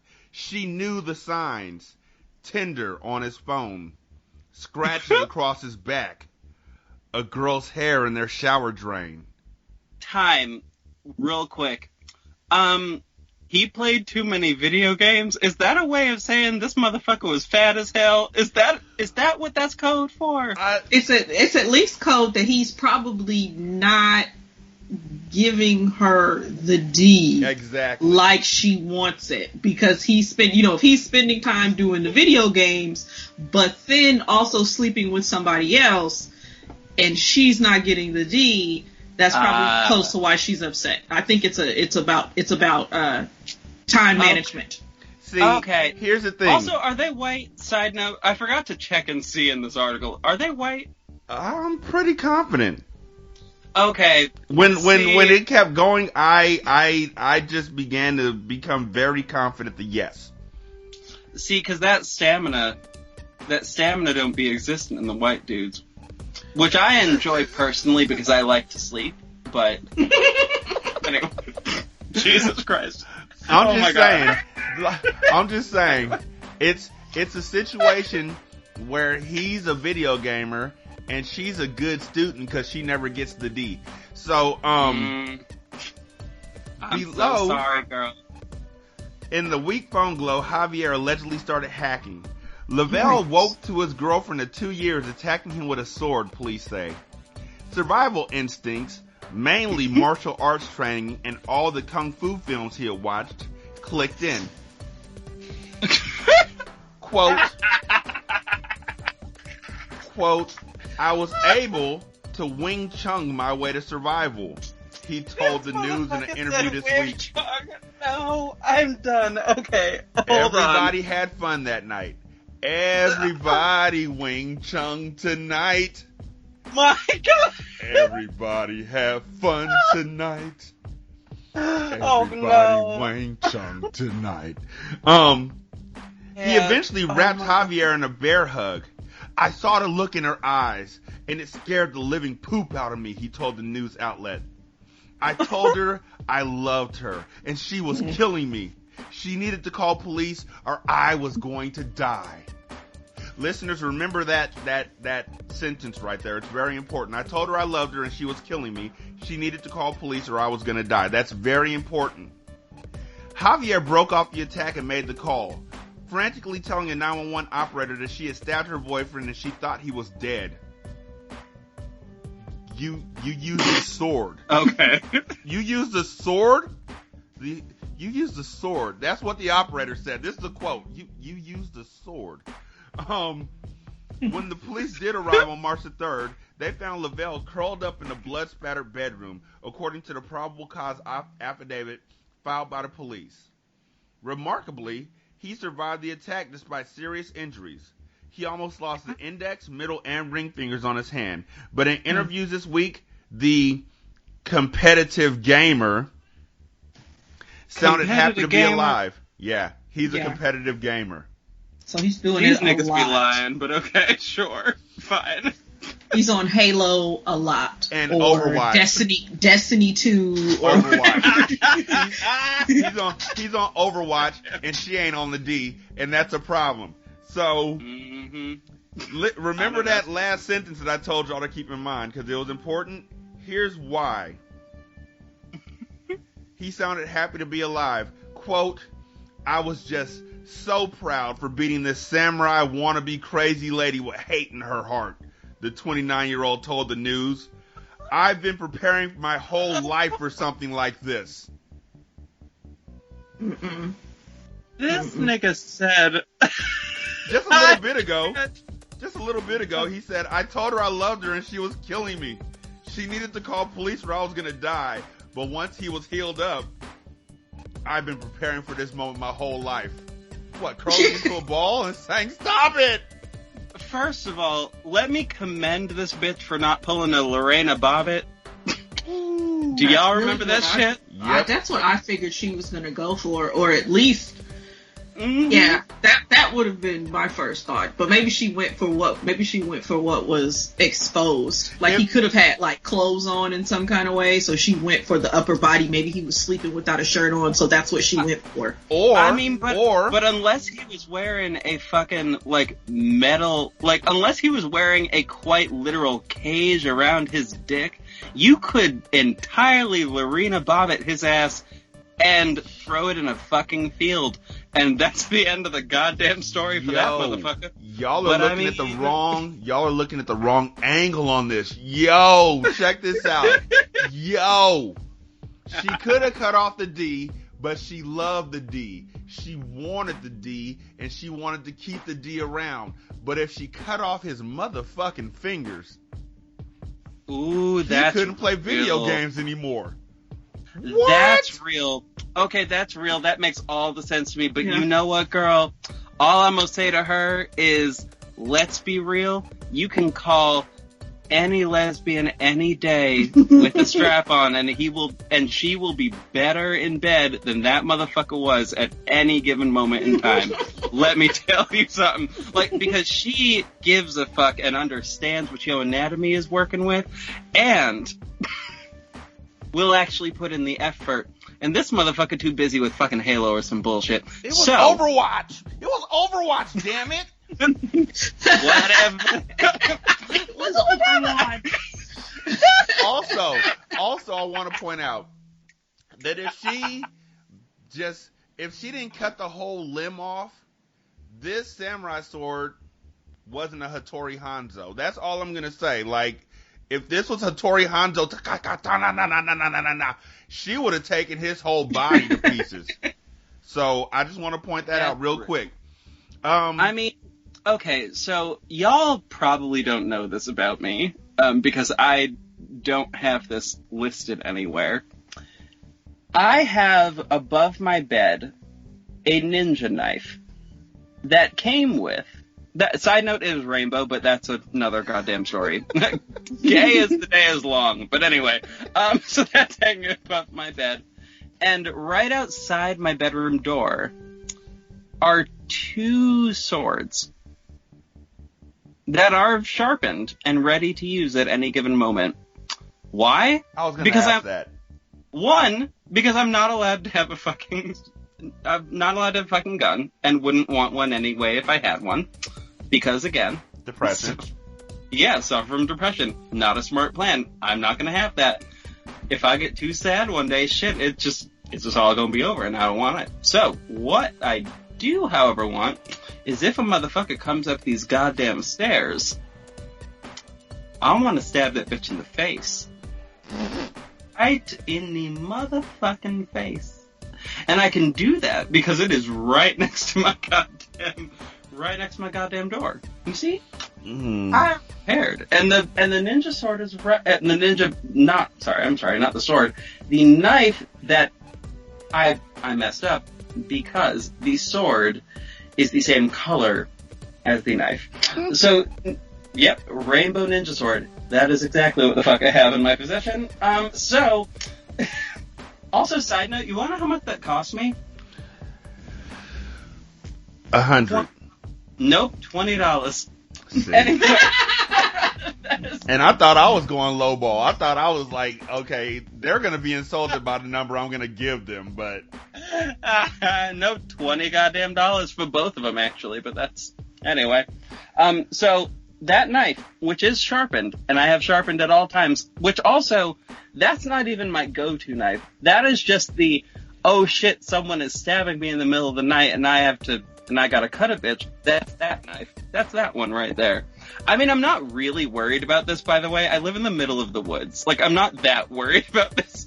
These are just there also because they're pretty. It's fine. I also have a gold knife that is a utility knife mainly, but also it's a gold fucking knife. And I have that sitting directly next to my bed at all times. You are Redwing. Oh, nigga, I'm prepared. Shit, that's what it comes down to. Like, I don't know. Honestly, there's a drug problem in my area, so I really don't know what the fuck's gonna happen. So I'm gonna be prepared. Shit, like, I feel that. I have in this room right now, just out for all the world to see. I have one sword that I was polishing earlier, a lace front wig hanging on a wig head, a pair of heels that are brand fucking new, and a gold fucking knife. And because the bitch ain't gonna be out here. You know what's crazy? After seeing Black Panther 5 times, I can say without hesitation that all 4 of them motherfuckers is a weapon. Exactly, yeah. Also, side note, that is my favorite moment in the whole fucking movie. I was saying because on the 5th trip, when I went by myself. I've taken family, I've taken cousins, I've taken strangers to see this movie. But on the 5th trip when I went by myself, I realized that my favorite part of the movie is Okoye standing on top of that car with her red dress just flapping up in the wind and just such a delightfully sinister look on her face, like I'm about to fuck these white boys up. And fuck yes, Queen. My God, I love her so goddamn much. Also, okay, so this is a real fucking thing, but there is a real difference between a white person seeing this movie and a black person movie. Yeah. Because that last fucking scene wherein she's like, wherein he's like, would you really kill me? And she's like, well, paraphrasing, bitch without hesitation, what the fuck? Yeah. Which, like, I love that scene because that is first of all, she didn't have to say that because I could see in her fucking eyes that is exactly what the fuck she meant. And I know that every other black man on this fucking planet could see that in her fucking eyes and knew, like, no, we're gonna drop it. We're gonna drop it right here. We're gonna drop it right now. Like, for some reason in the script they had that he was gonna pause a fucking second. No. Not a goddamn one of us would have paused. We would have just dropped the weapon and been like, you know what? Actually, we're fucking done. We've been stupid. No, we're done. You know what would have made me stop? Honestly, I wouldn't even have asked the question. As soon as the rhino said, fuck that shit, and tried to lick her to get back on her good side. Mm-hmm. Okay, baby. Right. By the time you get home, what you want for dinner? You want pizza? You want burgers? What you want? What you want? That's some real shit. Cause like I had a white friend who saw that scene and got to the very end of the movie, like we were literally in the credits and was like, I want to know what happened with their relationship. Like I want to know how you come back from that. And I'm literally like, bitch, I'm like, bitch, in that goddamn second, the fact that she literally gave him a second to continue breathing is the only reason that motherfucker is still alive. Which he knows too, because he's not a fucking idiot. I mean, he was an idiot the whole goddamn movie. Mm-hmm, Let's be completely real. He is the only person that pissed me off the whole movie. Wakabi, yes. Only one. He really sucked. He really, really, really sucked. Because it was just like, you don't even know this dude. But you gonna ride with him just because he brought a dead guy to you? Like, granted, it's the guy who killed your family. But really? Mm-hmm. But even then, I was like, he only gave that motherfucker one try. Like, one try to catch a motherfucker that evaded a bunch of people for, like, however many fucking years? Really? Exactly. Gave the new king one goddamn try. I'm like, no. The new king, homie. Your homie. All it took was him to fail once. And he didn't even fail. They blew a fucking hole in the wall. You didn't let him explain none of this shit. See, what had happened was, this is what happened, Wakabi. Let me lay this out. Look, my girlfriend that we're on the outskirts, I still love her a lot. Like she might have got shot, right? And so, what you mean? Wait, let me tell you the rest. You gonna laugh, nigga. Nah, motherfucker, you just like your father. Shit, I don't trust you, motherfucker. You know what? The way that Wakabi handled that was the way that you handle it in a relationship when you're still mad at somebody. When y'all go to bed mad and wake up the next morning mad. And the next statement out your mouth, you know is gonna start the argument right back up again, and you give no fucks. You didn't make me any cereal? You didn't make me any eggs? Nah, baby, I can make. You know what? Fuck that shit. That's why your breath stinks. I wasn't even gonna go that far. Shit. How did we get here? I just woke up and just started making the eggs. Fuck all this shit. That was Wakabi. The 0 to 100 nigga is Wakabi. So real. So quickly. Ooh. That's so real. That's why I only be dating masked white gays, but that's a whole other story. But that's fine. Like, honestly, because at a certain point they don't give me shit anymore. But that's a whole other story. It's fine. We're good. I have now entered the point in my life where the majority of black women that I know, who are all just delightful people, honestly, like awesome people. Yeah, it's clean. Don't fuck with black men at all. Like, just Like, I don't even, like, sometimes I sit back and wonder how the fuck did I infiltrate this group? Because I know. They've read the whole book on us. We ain't shit. Like, they will just tell you straight out, look, why you do this for? And I have no answer. There's this group called Bad Black Art on Facebook. Mm-hmm. And all it is these dudes who keep on making pictures of the good guy, black guys who are being dissed by women, and then come back later to find out that they want them now that their night's successful and all that. And it's all that bullshit. And I don't, black women, I salute you over and over again. Fuck that shit. I ain't even letting the hippo, not even letting the rhino stop in front of you. I'm bowing down before they even get there. Fuck that. So Javier had allegedly. Mm-hmm. Javier, I was gonna say, because some of y'all, let me clarify, because let's be real, I also know where I'm at, and I was probably gonna be on the fucking I was probably gonna be in the Dora Milaje, to be honest with you. So I'm like, let's be real, like, I know where I'm on this team, but like, some of y'all motherfuckers are decent, but like. It's not many. But anyway, continue. Javier, who pled not guilty this week to first-degree attempted murder, even though she called 911 and said I stabbed my boyfriend, had allegedly been preparing. Lavelle, who is known as Biggie in his local gamer scene, is an avid player of PlayerUnknown Battlegrounds. There. It's not Halo. It's not Destiny. It's not even Overwatch. It's that one. What?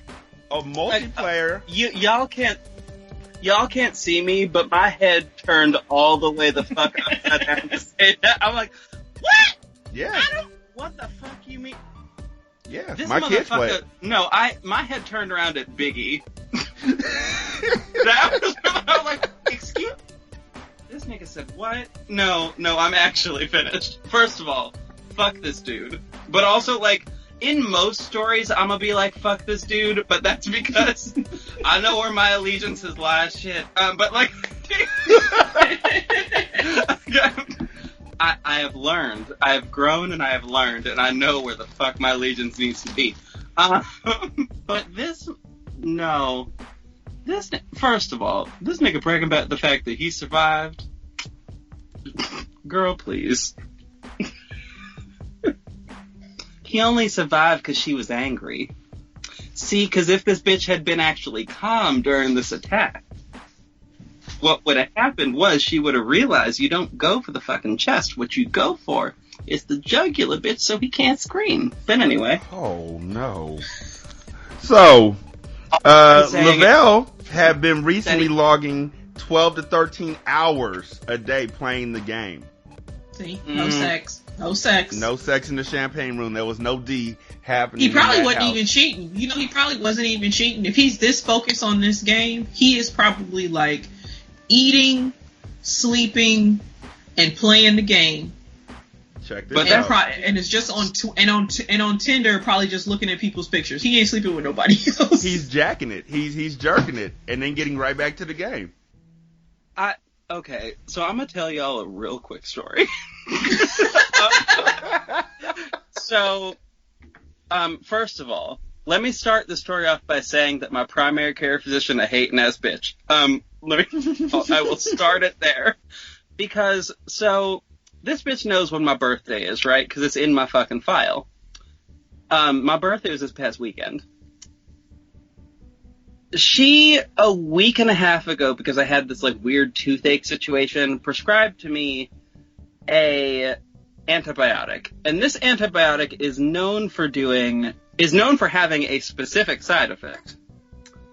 And that side effect is the motherfucking runs. Mm-hmm. Mm-hmm. But not just the regular runs, the runs that last for 3 goddamn weeks. What? Yeah. Yes. Well, especially if you have a weird... Shantae, that ain't even goddamn. That's gut damn.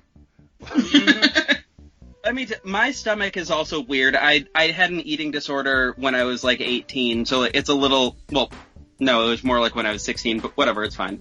My stomach's still a little weird from that, so like, it probably is only like maybe a couple days, but for me it lasted 3 weeks. Because like basically kids out there do not, like, if you feel like you got a weird relationship with food, go get help, because honestly, don't let it get to where I got to. That's all I'm saying. But so the day before my birthday weekend, wherein she knows because I told her this, because I thought that we were fucking friends. I told her, like, I'm going to New York, I'm gonna have me some fun shit. This motherfucker provided me with an SSRI, but one that very in particular has one motherfucking side effect. And do you know what that motherfucking side effect is? Bubble guts. Nope. The dick don't work. Oh. Yep. Wow. Nope. See, nope. So this bitch on my birthday weekend gave me something to make my dick not work for a good, solid, like, the rest of time. I feel like I should file a fucking lawsuit because I'm so angry. Like, I mean, I still went to that fucking sex party, but, like, whatever. Like, I'm still... That's neither here nor there. Shit. But I, no, like that, no. So, what I'm trying to say is I could low-key see if he, like, was if he was on Lexapro, maybe I could understand him not fucking his girl, but, like, if she actually wanted to fuck and had said to him, come to bed, sweetheart, come to bed, and this motherfucker still stayed playing this goddamn game. Oh, you ain't know? There's dudes who are like, I'll be in there in a second, baby, just get ready. Who the fuck? Who? Like, people, even me, like, and I literally, first of all, there are not many motherfuckers out here that could ever get me to stop doing what the fuck I was doing to do anything for them. Anything at all. That could literally be save their goddamn life and cook them some goddamn food. No. The fuck no. If I'm doing what the fuck I'm doing, I will finish that, and then I will help them. Because whatever I was doing was far more important than some nigga. That's all I'm saying. But... I mean, if the D's that good, then I would just sort of go and, like, it's fine. What, like, how does this motherfucker, like, hear the words, come get this pussy, and he's still playing playing Battlegrounds, you said it was? Yeah. It's a thing. Battlegrounds ain't that good of a game, shit. No, it's not. It's not. I just want to put that out there real quick. They're absolutely right. Battlegrounds ain't Poonan. So, Battlegrounds ain't pussy. Let's let everybody know. It ain't look, let's keep it 100. It ain't even a mouth.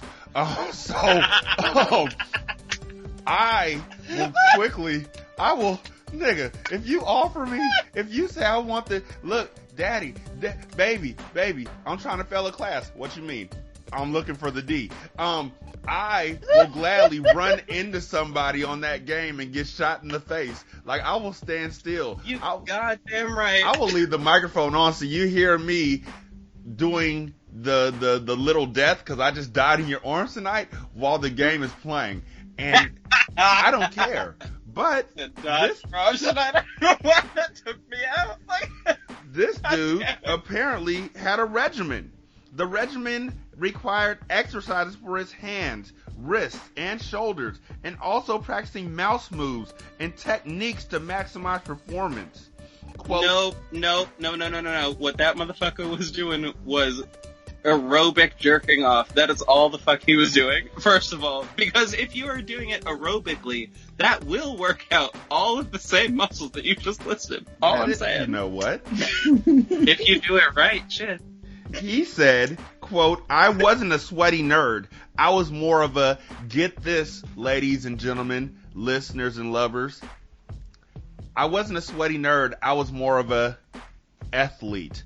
Get it? Not a video game player, not a athlete. He was an athlete that made you think almost like an athlete, but an athlete because he played esports like video games. He's an athlete, ladies and gentlemen. That took me a long, and NBs. I need to look at this motherfucker right now because I already did. I looked him up. I will go ahead and send this to you. Don't ask me for anything else. This is literally my good deed for the day. Hey, girl, is that her? There you go. Girl, she got green hair. First of all, she has green hair, and I wasn't prepared for that. I don't know what. Well, check this out. Check this out. In an interview with the police after the attack, Javier admitted that she was frustrated with her boyfriend for staying glued to his game. Then, a week before the violent incident, Javier said she had discovered Lavelle was unfaithful. According to the affidavit, she told police she discovered Tinder, the dating app, on his phone. She also noticed scratches on his back, possibly from a romantic encounter, and she found red hair in the shower drain, but her own hair was green. This motherfucker had the nerve to cheat on this gorgeous bitch here. No, Are you for real? No, let's bust this down real quick. First of all, I'm not saying I'm a cutter. I'm just saying I got sharp nails and I itch a lot. So if I'm scratching my back, I'm digging deep. Like, I'm digging deep. I'm scratching hard because it feels good, and I love the way it feels to scratch. Like, I love that feeling. So I sometimes wake up with scabs and scratches and cuts on my back. I ain't fucking nobody but my beloved. I just cut myself up scratching my back. I can see him doing that. While he's waiting for the game to reload, he scratches his back. I don't see, but like, he don't even look like the type that could reach his own back. Also, like, Jesus, I'm so rude right now. First of all, let me just be real. I'm usually not this rude, but this wine is real good. So I'm looking at this like, no, this motherfucker, no, sweetie. But also, like, this motherfucker does have the face of a person that would say, I survived the samurai attack. Like, he's gonna get a t-shirt. He's gonna get the t-shirt. I can't even with this motherfucker. No, because, like, first of all, also, I hate the fact that she looks sad in that photo because, like, first of all, she could have found somebody better. Like, you know what I'm looking at her in this photo. She is pretty. She's very pretty. Like, I think she is very pretty. This motherfucker should have been glad that she even looked in his fucking direction. Because honestly, I broke up with a motherfucker that looked almost exactly like him. And I broke up with that motherfucker because his dick was like 3 inches long. But he's not exercising that. He's exercising his hands.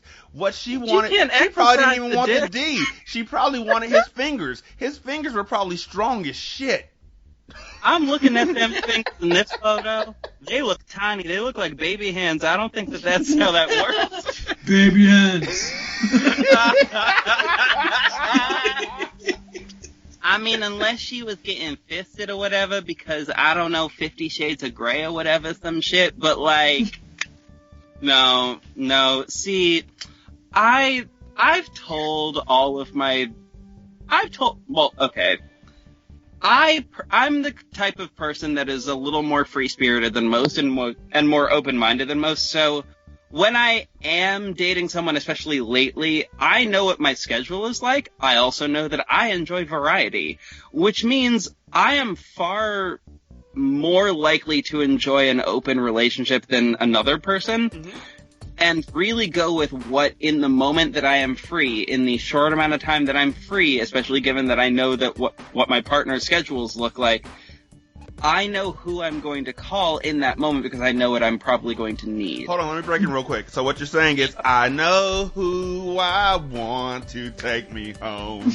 Listen, I forgot about that song. College Story, real quick, again. I did like this real quick, like one line of a story, I promise. Because that, oh god, that song, when I was in college, there was, I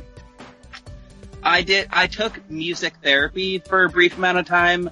It wasn't really my thing, but I had to take a guitar class, and I had a guitar, I had an acoustic guitar at home, so I brought that back with me after, like, winter break, and that was the song we had to learn before the end of the semester. Oh. Mm. I didn't learn it because I fucking hate that song. That's the end of the story. Alright, let me get back to it real quick. She didn't confront her boyfriend after finding the hair in the shower drain. In the past, he had just denied such accusations. So this time, she went to the mall and bought a samurai sword. I know that's fucking right. I thought, I was gonna stab him while he was sleeping, she told the police. This is like, her story is like when you get to the end of Law and Order where out of no fucking where, I swear to God, for some reason they just decide to confess. That's so real. Like, for no reason. Like, they haven't been able to pin anything to you forever. They tell you that the person that they thought was a primary suspect is no longer a suspect, and you're like, I hated her. And you'd be looking at them like, bitch, you could have gotten away with it. Like, first of all, the problem is that I'm thinking about the situation and literally thinking, what I would have gone is I would have poisoned him and then talked to him for a half hour while he died. Because, like, I want him to, while he's dying, understand how he fucked up. I'm the most passive-aggressive motherfucker in the world. I'm like, so how's them mashed potatoes, baby? How they doing? I think is it cold in here to you? It's cold to me. Is it cold to Bitch, you? Bitch, I hope it's cold to you. Oh. Because I hope you understand how much rat poison I put in that shit. But no, like oh my god! As I die, I swear to God, I'm singing the fuck out of that closing time song. Woo! Like, I'm also not that crazy in terms of a human. Like, I only, like, I'm not even actually realistically first of all, I wouldn't use rat poison. If I wasn't intoxicated, let me tell you, rat poison not the first thing I would have fucking thought of. Probably would have been that one that smells like, that smells like, fucking almonds, but, like, only a few people in the world can tell what it smells like. Yeah. That was, I don't remember what poison that was. I don't really fucking care right now. It's not like I am gonna use it on anybody ever. Anyway, whatever, fine. So I like, that's not, I don't fucking know. It bothers me. Like, something about this whole story bothers me a little bit. Okay, well, check this out. The relationship reached a crisis point on March the 2nd. According to the affidavit, Lavelle came home but ignored his girlfriend. At that point, she allegedly decided to go through with the attack, taping the sword and 2 knives to the bed. Javier also told police she hid Lavelle's phone so he could not call for help. That's a good girl. That's a good girl.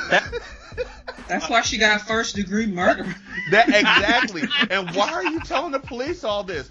Did you not hear the part where we said you have the right to be? Let me tell you how I tried to kill him.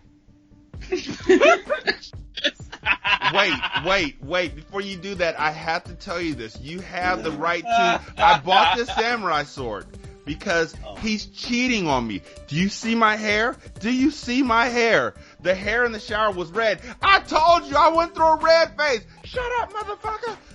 Look, miss. I went through a red phase.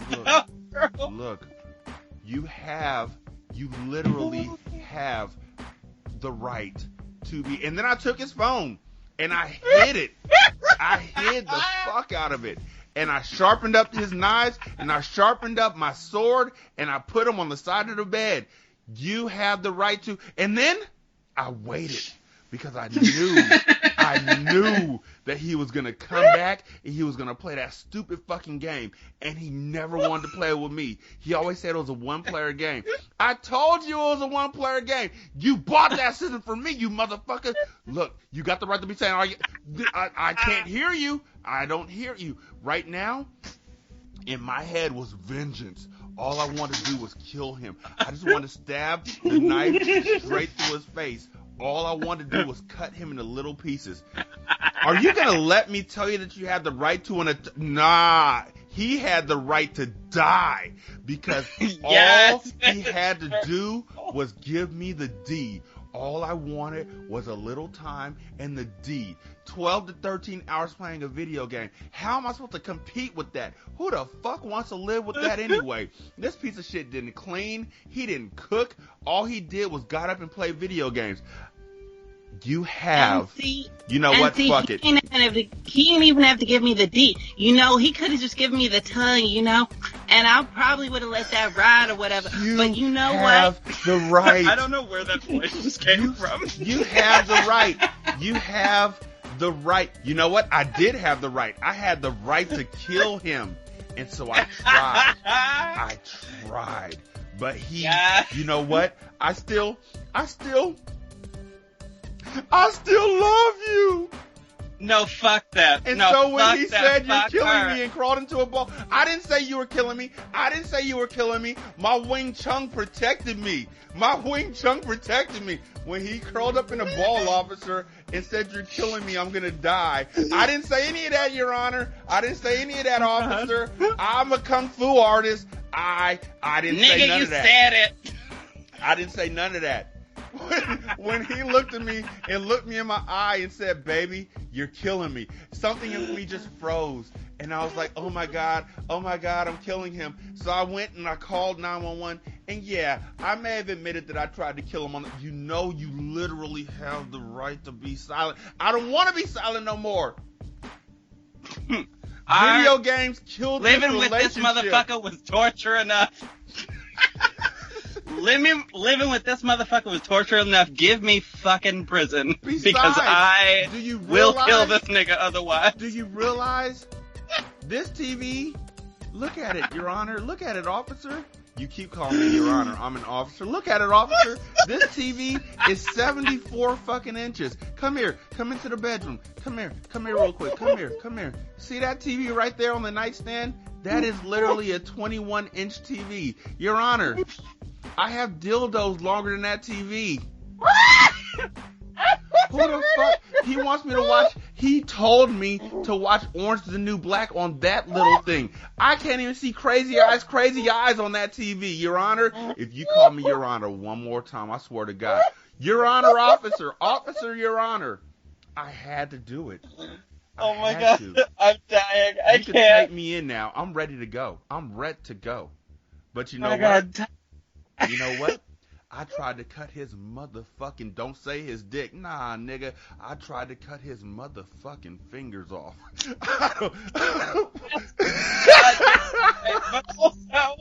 I can't. Ooh. First of all, motherfucker, I know you a scriptwriter because that was fucking beautiful. But also, that whole thing, I'm still sitting here like, yeah, bitch, I'm on her side. Shit, like, I don't know. I don't see where she went wrong. I mean, all she said was... And here's what he said back. In an interview with the news this week, Lavelle, who also denied that he was calling for help, denied that he was unfaithful. Quote, I barely had time to hang out with my girlfriend, let alone another girl, he told the newspaper. I didn't see it coming, but it made sense that it happened. She obviously didn't want anyone else to have me, so samurai sword. I bet you anything in the goddamn world, he was fucking a dude. That was what he was doing.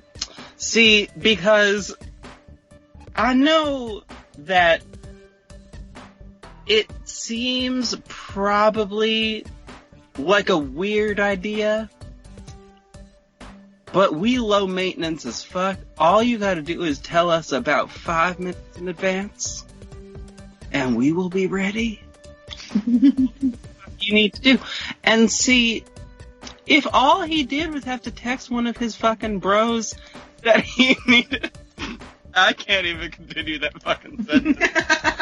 Honestly, I'm lying out my fucking teeth. None of that is true. But whatever. Just as high maintenance as women. That is so goddamn true. I know that there are probably motherfuckers out there who are thinking right in this moment, you know what? I could probably call my fucking gay friend. No, you can't. Why?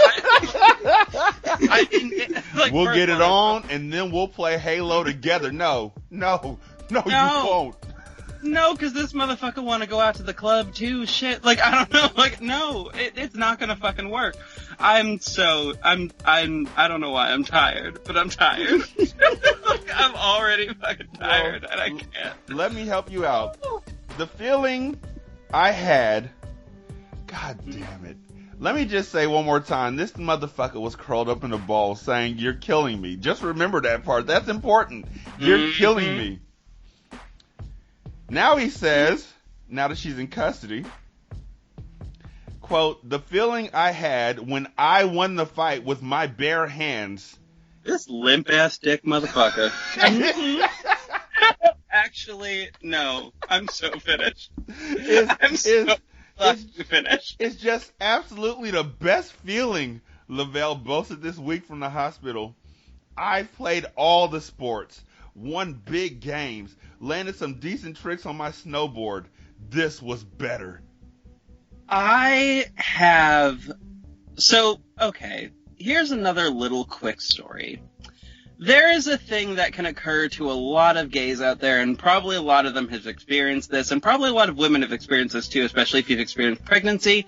But hemorrhoids are a thing that can sort of randomly occur.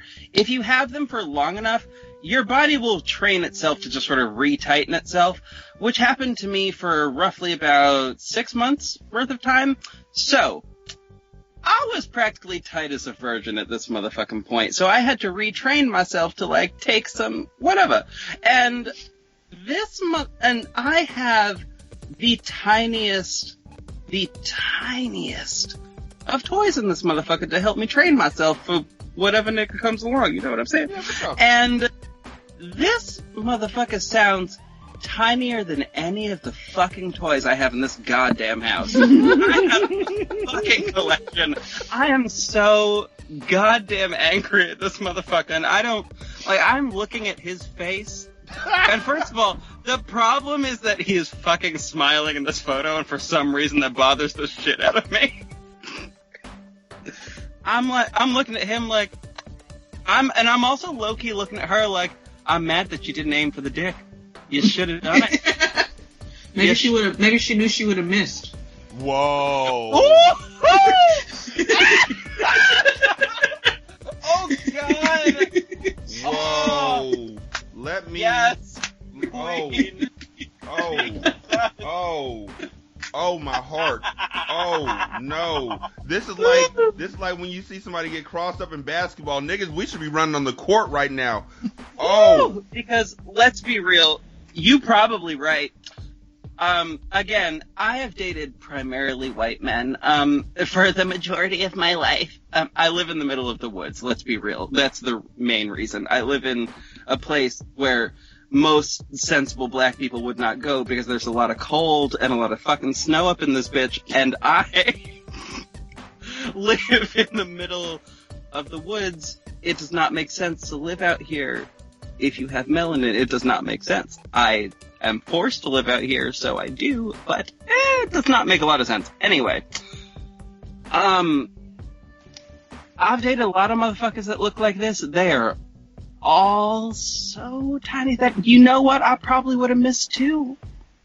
And I got good fucking aim. I can be a good 25 feet away from a target and still hit a fucking arrow directly in the center. And I think I would miss this nigga too. I don't know. I'm just like, I'm not, no. Fuck this motherfucker. I'm so angry. My blood is literally boiling. I can't. I'm so mad. Hey, JB, go ahead and tell them again where they can find you at. Oh, God. I done run us long. No, you haven't. Actually, this was absolutely perfect. Oh, man. Okay. Alright, so this is me attempting plugs after a good half a bottle of wine. Alright, so you can find me at @MixerHyde on Twitter. You can also find me at Crime Musings Pod on Twitter as well as In the Mix Podcast also on Twitter, as well as Redwing Pod on Twitter, because you can never have too many fucking Twitter accounts, I guess. Also, you mentioned a porn name earlier. Rod Strokeman. Exactly. The porn name that I would go with is Jackson Harwood. Nice. I don't know why the fuck I'm telling anybody that, but that is what I would go with. That's a really good name. But the backup name that I had for a porn name was actually what became the lead character in Sin and Solace, Jeremiah Sinclair.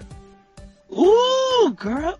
That's a fancy-ass name, too. I like it. Right. I like it. But Rod Strokeman, Penis of Justice. Yeah, right. I know that's fucking right. Woo. That's clean. Okay, that makes me so fucking happy. And if you would like to listen to anything that I have been on in the last year, you can go to actually, no, I'm so sorry. It is blazingcariboustudios.com/in-the-mix. That will be for all of the In the Mix content. You can go to blazingcariboustudios.com/criminal musings, and you will get to all of the criminal musings content. And if you would like to go over to Redwing, you can go to redwingpodcast.com, and you will find all of the links there for all of the things relating to Redwing, including some real fucking fancy t-shirts. And soon, there will be t-shirts of the actual costume that Redwing is wearing in the character art, which is going to be super cool. So, my dream of people cosplaying a character that I've created could be closer to actually existing, because, but anyway, so, there's that. Let's see. This is a fun little extra scoop for your listeners. I have another show coming out. Yes. This show will, in the beginning, it will be coming out, it'll be released on the same stream as In the Mix, but that show is called Please Advise. It is in no small part based on listener letters from the read, because y'all know I love the read. Of course I do. I think everybody does. Shout out to Stephanie. That's all she talk about. Yes, the read. Oh my god. But it's based on listener letters from the read. And it basically is just good friends of mine and me coming together and giving advice on how y'all might be able to fix some of y'all fucking problems, because, woo, Jesus. And if you have any questions that you feel like you want a social psychologist and a random human being to answer, totally send me an email. Or just send me a DM on Twitter, and I will not name you, I promise, but, let me know. I'll answer some of your questions. It'll be awesome. I'm looking forward to that. Oh, it's real fucking fun. Oh my god. The answers on these first 2 fucking episodes, girl. Jesus. Shanta, you got any shout outs?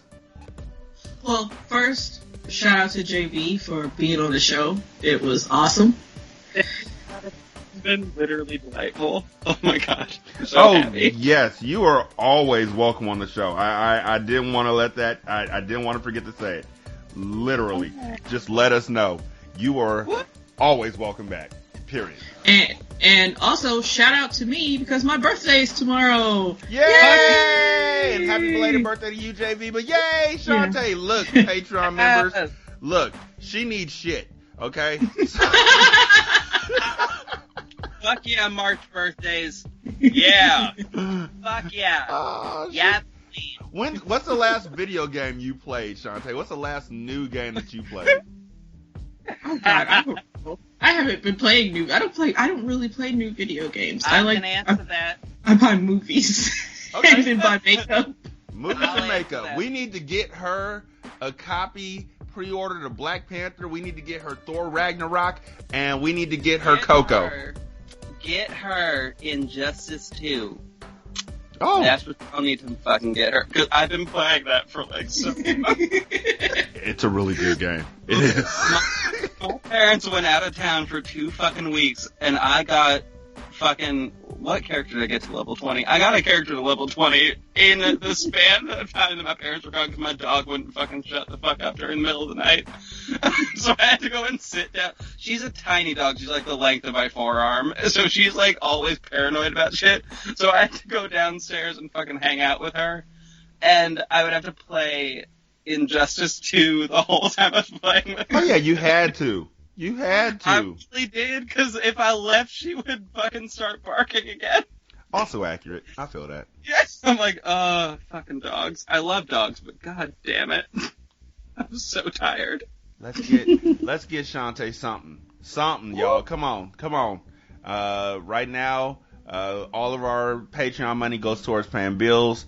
If y'all are listening to this show, we appreciate you. We'll take anything from $1 to literally $7,000. Aaron Ram Freeman from Unreasonable Fridays advised me that it's not good to say anywhere from 1 to anything, because then they'll send in a picture of a sign that says anything. Girl. So $7,000. We'll take that. We'll take more, but $7,000 is good. Motherfuckers out there, don't be fucking cheap. Tip your motherfuckers. Tip your motherfuckers out here. Do it. Girl, why ain't you giving them money? Bitch, why ain't you giving them money? Girl, I know you got some money. Bitch, I see it. Bitch, I see it in your goddamn hand. Why? Why the fuck ain't you giving my fucking friends money? Bitch, you owe them. Bitch, we done made you laugh so hard in the last 2 fucking hours that I know. Yo, bitch ass. And they're sitting on the train next to their white friend like, Rosa Parks didn't.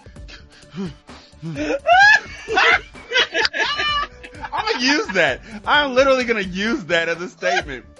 Rosa Parks didn't move to the front of the bus so you didn't eat the rest of your dinner, son. That makes me so goddamn happy, I can't even.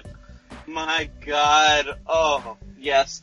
I'm still mad at that bitch, but okay, sure. Like, I can't believe that bitch said on a train full of other goddamn people. And I know that, again, the Latina next to me, it may have taken her 5 minutes, but that bitch laughed the same way that I did at that shit that she said. Because it was that fucking crazy. Like, first of all, the fact that she still knew who the fuck Rosa Parks was, I know that's for goddamn right. But, that this bitch said, I shouldn't have to bring Rosa Parks up to this bitch. I'm like, girl. I'm just saying. I also missed a line earlier because she did say some petty ass shit like, bitch, did you go to law school? Do you know all of your rights? And the black girl said, why, yes, I am in law school. I loved that so goddamn much. Black girls out there, shout out to y'all. Y'all fucking amazing. Go to law school, do all the shit, so that, if for no other reason, so that when a white bitch try to challenge you on this, you can say, yes, bitch, I did go to law school, and fuck you too. That's all. That is all. That is all the fucking reason you need. Now I'm just leaning back in my goddamn room. Yes. Yes, Black people succeeding. This is Single Simulcast episode 285, The Diary of Rosa Parks. Y'all be good. We gonna holler at you next time. We out. Peace. This is Single Simulcast. Don't know by now, did you slip? My name is Jordan Redfield Wade. By day, I'm a philanthropist and private investigator. But by night, I protect the people of Newark City in a different way. My name, champ, is Redwing. As she lay dying, I promised my mother that I would fight for those who couldn't fight for themselves, and I refused to let her down. I am the defender of Newark City. I am Redwing.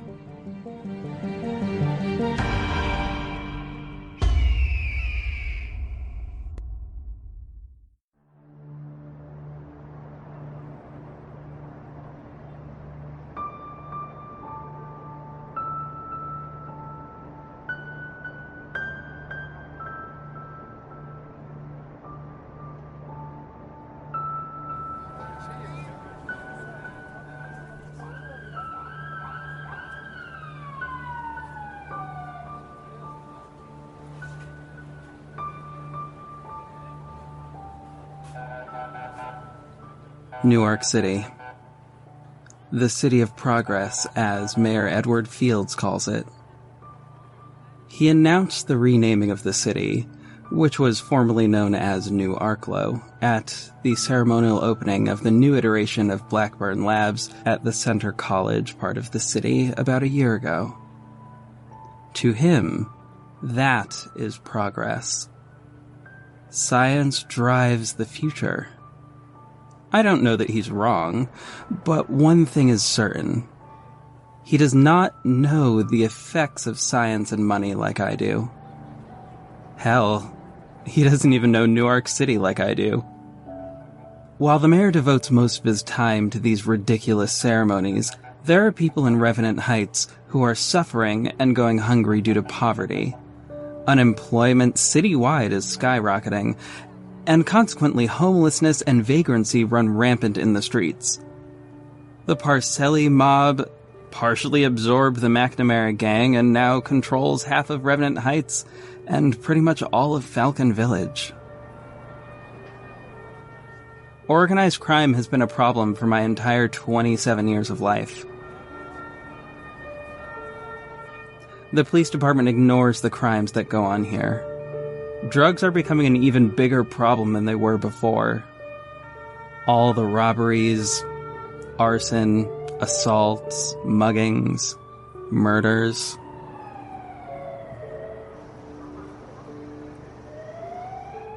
I won't lie to you, it is weird of me to say anything about the money and the science. I am technically the richest person in this city from one of the oldest families. My family owns that science lab and all of the surrounding buildings, and even the college itself. That's a really long story. It was actually my idea to rebuild that fancy laboratory to replace the one that burned down to the ground years ago.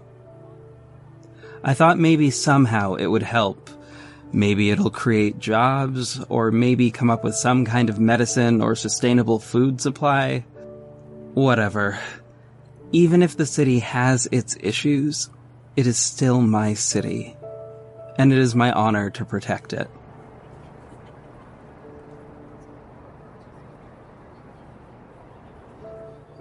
You know, when the Irish settlers landed here on the edge of Massachusetts in 1710 and gave this place its name, the town elders almost unanimously agreed on New Arklow.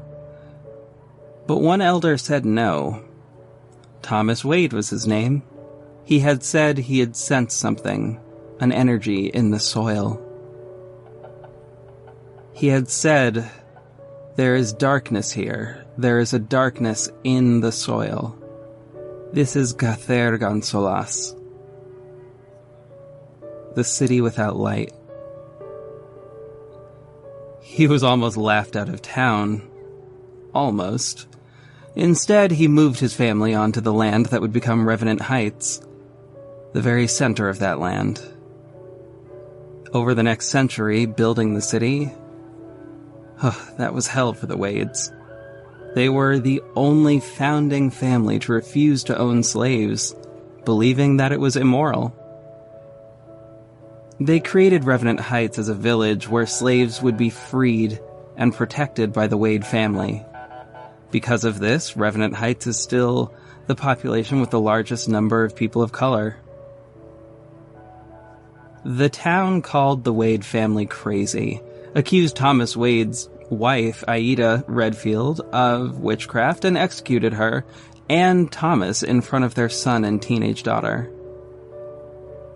The name would be changed to Redfield Wade at some point, and the line would continue on despite the almost exile and that public humiliation. The family continued to welcome and house freed and escaped black slaves for 150 years until slavery was officially abolished throughout the country.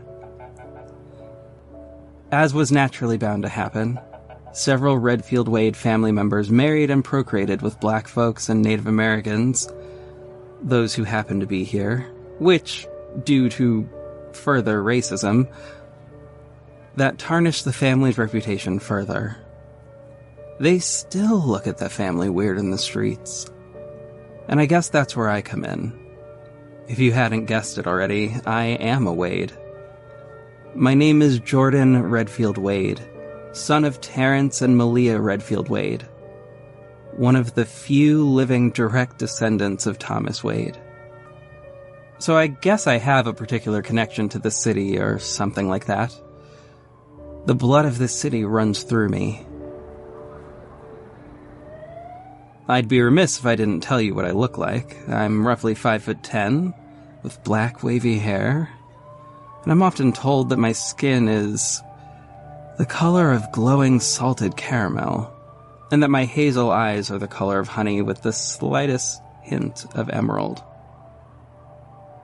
I've never been a fan of food comparisons for skin color, because I'm not food, but I can't deny that it is still effective. Anyway, back to the Redfield Wade family. We made investments, formed very fruitful partnerships, and thus we single-handedly built this city after the rest of the founders wound up losing their money when slavery ended. When my ancestors built Revenant Heights, they started educating the children in that area. The schoolhouse they had built became Redfield Academy, which I actually went to. Now, we have multiple public schools, as well as that one private one, some of which I have also gone to. One of the other new Arklow founders started Arklow College. This, of course, led to funding, which was then properly invested. One of my great-great-grandfathers decided to start a medical research facility as a tie-in to Redfield Academy, and also Arklow College. Though mysteriously, Arklow College burned down that same year. The Redfield Wades rebuilt Arklow College as Ark University and took ownership of the university. Somehow we managed to spread into several fields, which wound up consolidated into one company, one collective. Redfield Wade Collective, RWC. They added a technological development branch to the university, as well as a medical branch. This was a very smart move that created and maintained safe jobs for all inhabitants. Revenant Heights was a refuge and a haven for the good, the honest, and the downtrodden. The rest of the founding families of the city, their folks made poor investments, or assumed that building an economy based on owning humans was a good idea. My family handled themselves with love, care, and affection. I know I'm cut from that very same tough cloth, but it's really hard to live up to. But I'm trying. This particular night I was sitting perched next to the gargoyle that sits on top of the courthouse. Here's the only place in the city where I can look out and see the entire city. This city is so beautiful from up here. It looks calm despite all the lights. Looking out across the neighborhoods I grew up in, I could see the harbor. Beyond the harbor and the Massachusetts Bay lies the Atlantic Ocean. And if you're that high up above the ground and breathe deeply, you smell the sea salt in the air. I can feel it on my face as the wind blows. I am jerked out of my saltwater daydream by a voice in my ears. My skin bristles, even though this is a voice I know better than any other voice in the world. I've got a 211 Henry in the alleyway near the corner of 2nd Street and Washington. Can I get that first part in regular English, Joanna? Ugh, what have you forgotten, the police codes? No wonder you didn't make it as a cop. Highway robbery, obvi. But they aren't on the highway. Also, I quit the force. I didn't get fired or fail out. It means a mugging, dumbass. Joanna Lovelace, watch your language. What would Dad say? Jordan Anderson, Redfield Wade, stop wasting my time and get your ass over there. You have a life to save. Fine. Be there in... I checked my watch. 2 minutes and 15 seconds. I was 4 blocks away. I unhooked the rope dart from my belt and jumped from the gargoyle's perch. I let the wind rush past my face for a moment before hooking my rope on a streetlight near me. This dampened my fall, so I landed on my feet. I began sprinting the 4 blocks to the alley. I decided the best approach was to come from above. I slung the rope around a fire escape, quickly scaling the wall. I reached the rooftop of the 5-story building quickly and looked back at the clock. 2 minutes and 3 seconds. Damn straight. I looked over the edge on the other side of the building. I saw a man lying on the ground unconscious and a woman fumbling for her purse to grab all of her valuables. A thug was pointing a gun at her and she was crying. Give me the money, bitch. I recognized the man as one of Antonio Parcelli's mobster goons. I've got a special grudge against those assholes. What's taking so long? Drop the gun. I had lowered myself behind the man and was swinging my dart in my right hand, preparing to attack and defend. You're the one they've been talking about, aren't you? The punk with the red mask. The man aimed his gun at me. First of all, rude. I'm not the punk here, champ. Second of all... I paused, realizing I didn't have a second of all, and then I remembered. I'd tell you my name, but it won't matter if you're smart. If you run back to Parcelli now and leave these people alone, I won't hurt you as badly. Always give the bad guys an out. That's rule number 1. I don't think so, punk. Really? Repeating the same insult as before? Very original, dude. Must be hard to find an intelligent goon these days. Suit yourself, then. Miss, you may want to move. This will probably get a little bit messy. The man's finger began to close on the trigger, but the dart knocked the gun from his hands. With surprising speed, he pulled out a knife and lunged at me. I pulled my dart back into my hand and held it to block the swing of his knife. The stainless steel of his knife crashed against my dark steel dart of synthetic metal developed out of Blackburn Labs. The stainless steel chipped, and the goon looked confused and shocked.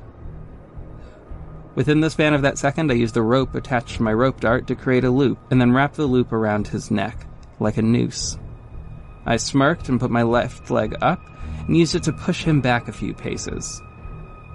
His hands dropped the knife as he grasped at his neck, choking from lack of air. I paused in this moment for a second. My name, champ, is Redwing. When you wake up in lockup, be sure to let all your boys know. He looked confused when I said wake up, and he was turning slightly purple. I raised my right leg as if to do a roundhouse kick, wrapping the rope around my leg. I brought my foot down hard, and the goon fell in front of my feet, where I delivered a swift yet gentle kick to the head. He was knocked unconscious, and I removed the rope from his neck. He'd live, but he would be very, very sore. Really? Telling him your code name, huh? I could practically hear Joe's raised eyebrow through the phone line. I ignored her comments. I looked up at the woman who hadn't moved from her husband's side. Ma'am, are you okay? I noticed the blood on her hands and shirt. It was a lot.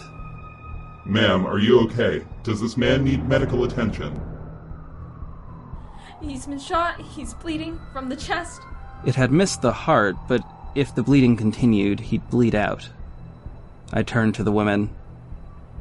Hold him steady, prop up his head. Lovebird, notify the authorities and send an ambulance. Don't call me that. Okay, roger that. They are en route, but it's going to be a few minutes, so you need to get out of there. I have to help this guy. He'll bleed out if I don't. I muted the comm device right before Joe could protest. I turned my attention back to the bleeding man and his wife. I need you to hold him very still and close your eyes, okay? This will help a little bit, but I need you to not freak out. Can you do that? She nodded and I held my hands over the wound. My eyes glowed a slightly red color as I commanded the energy to form a tiny force field around the wound on his chest. My hands glowed and the red matter responded. My friend Kieran Lacroix, a kid that I've known since middle school, had taught me a bit about anatomy back then, and I've always thanked him in these moments for that lesson. He's the only one I know who can keep up with and possibly exceed Joanna's preternatural abilities in practical biology. Within the sphere, atom by atom, I focused hard on extracting the bullet and rebuilding the injury. The skin proceeded to knit itself back together, leaving no scar or mark of any sort. I heard the woman gasp as the bullet hit the ground, and my eyes stopped glowing. Who are you? How did you do that? It is my policy not to answer those kinds of questions for civilians, so I used my usual response instead. Ma'am, I'm one of the good guys. Now, your husband's lost a fair bit of blood. Make sure you tell the paramedics that. They will be here in just about 20 seconds. He will be perfectly fine. But I've got to get going now. It was true, I could already hear the sirens. I stood up and swung my dart towards another fire escape, swinging up towards the roof. The woman called after me. Wait, sir! Thank you! Don't mention it! At least, don't mention me! Especially not to the cops. I stopped on the roof, looking back at her. Oh, and lady, invest in some pepper spray. This is the rough part of the city. I raised my hand in farewell before vanishing above the ledge. I jumped from roof to roof, heading deeper into the city. I remembered that I'd shut my comm off, so I switched it back on. Sorry, Joe. You really cut that close. I hate your theatrics. This is why they make wine, you know that, right? You know that's false. They initially made wine to be a dietary aid and a diuretic. Anyway, just relax. I didn't want there to be any sort of body count. Should I return to the bunker? Yeah, it seems like a slow night. Besides, Parcelli is going to be pissed. This is the 5th goon you've gotten arrested in 3 days. That's good. We're doing our job then. You know, I think I need a legit code name. If you keep saying Joe in front of people, they're bound to figure it out. Also, stop trying to make Lovebird happen. Lovebird will never, ever happen. How about pigeon girl. I will literally kill you in your sleep. Jeez, lighten up, Joe. What's our format for names? A color and a bird? I mean, kind of.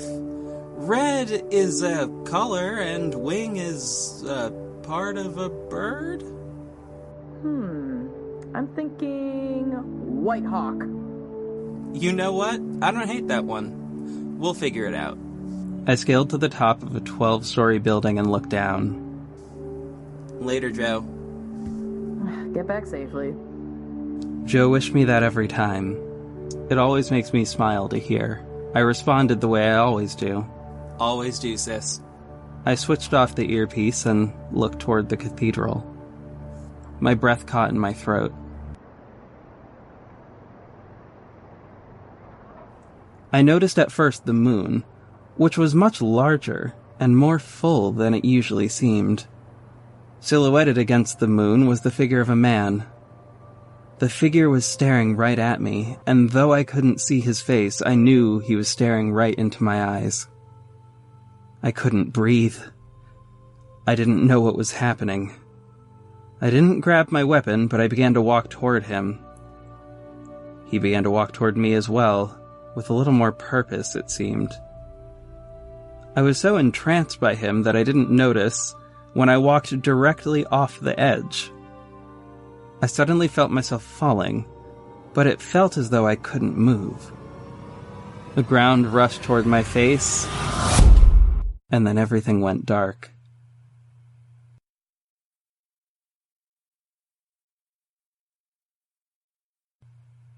Meanwhile, across town,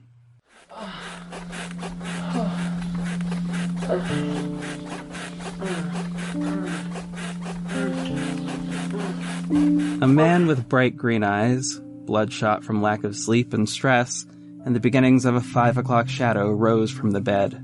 The partner who was still in the bed sat up, placing a hand on the dragon tattoo on his left pectoral muscle, still breathing heavily, filling his lungs. His brown eyes had followed green eyes around his room. This is the pattern every few nights or so. The green-eyed man sends a text saying he's at the door. They would have a round or two, and then he would leave.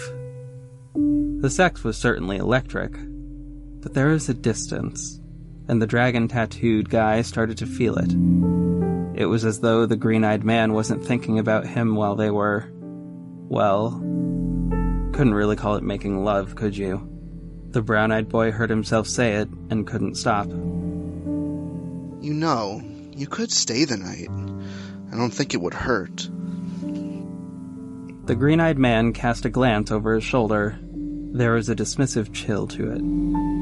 I can't. I have to work. Graveyard shift tonight. It's after midnight and you don't have to work. You just don't want to be here. Wouldn't want to get too close? Why? Are you afraid you'll start to actually care? You'll have to look at me for a change? I can see you perfectly fine. I think you know what I meant. I certainly did. You don't want to be close to me. And who decided that? I did. I have a tendency of breaking the beautiful things I find. I don't want to be the reason you break. The green-eyed man finishes buttoning his shirt.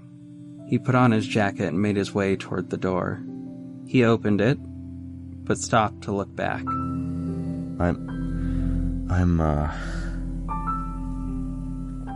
Thank you. And maybe one night I will stay, but that night isn't tonight. Their eyes met, and the green-eyed man in the uniform closed the door behind him. The brown-eyed boy looks out his window, seeing a large, bright, full moon flooding his room with a pale blue light. He places a hand on his neck, closing his eyes. He shakes his head a little and falls back onto the bed. He takes a deep breath, at least reveling in the smell of the green-eyed man lingering on his pillows. He turned the light off, and he opened his eyes one more time. Where do you go when you're here? What are you thinking about when you're here?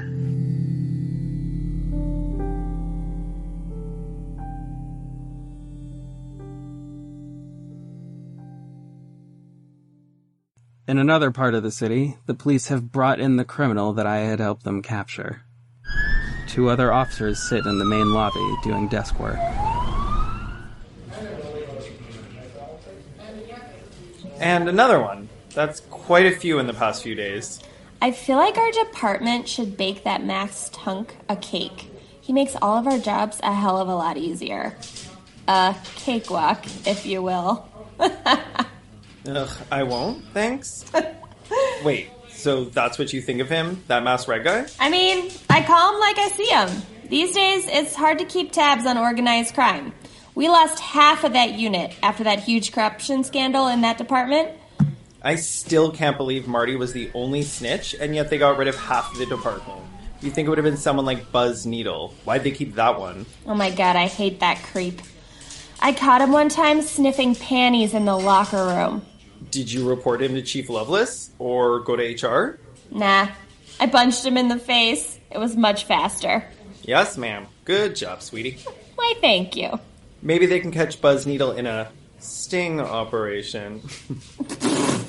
Oh, that was really bad. But seriously, you think this vigilante guy is okay?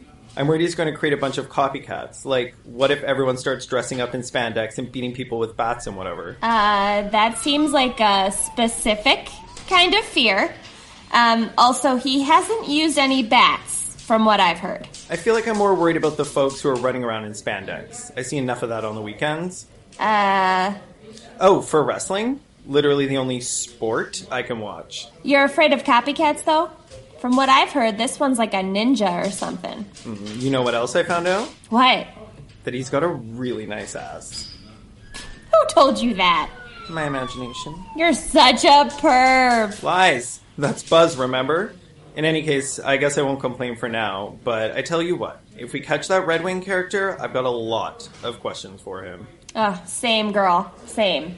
Speaking of questionable characters, wasn't Dean supposed to be on night duty? Chief gave him the day off. Lord, you know that man ain't been right for a year.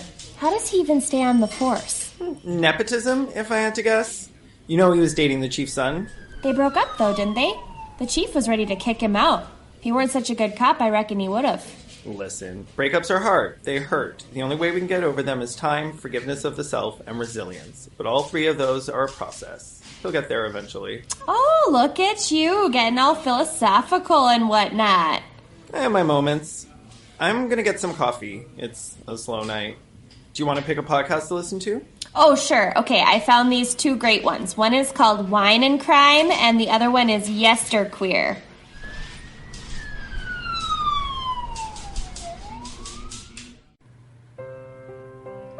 I awoke in an apartment I didn't recognize with the sunlight hitting my face. My head hurt, kind of like a hangover, but bitchier somehow. It was empty, except for the mattress that I was laying on, a few tables and chairs, and a blanket. It was a big apartment, so I was definitely in the ritzier north side, roughly 3 miles from Blackburn Labs, which was on the same block as my office. I sat up and realized my mask and suit had been taken off and replaced by a gray t-shirt and gray sweatpants. I suddenly felt a little exposed. Whoever had brought me here had seen me almost completely naked. I began to remember the pieces of the night before. I remembered blacking out while I fell. Had I hit the ground? It didn't appear so unless I'd developed super healing. Who had helped me? Had a civilian broken my fall? Who was that figure in the moonlight? I saw my suit over in the corner, folded neatly and tied securely with my rope dart. Sticking out of it was a little note. I picked it up and read it aloud. Sorry, I had to leave. We'll meet again soon. Blackbird. Blackbird? Who is Blackbird? Do I know a Blackbird? I don't know anyone named Blackbird. Was Blackbird the mysterious figure? Why would the mysterious figure go through all of that effort to help me when he doesn't know me? Better question, How did he help me? I was literally walking directly off of a roof. Is he like me somehow? Wait, why did I walk off of that roof? I held onto the note and changed into my suit. I put my mask on. I looked out the window. Damn it. It's light out. I'm probably late for work. Granted, being late to open my own detective agency is usually not a big deal. Fairly sure my boss wouldn't care. But Joe probably would. I really didn't want to hear that lecture. I walked to the window with the fire escape and exited the building.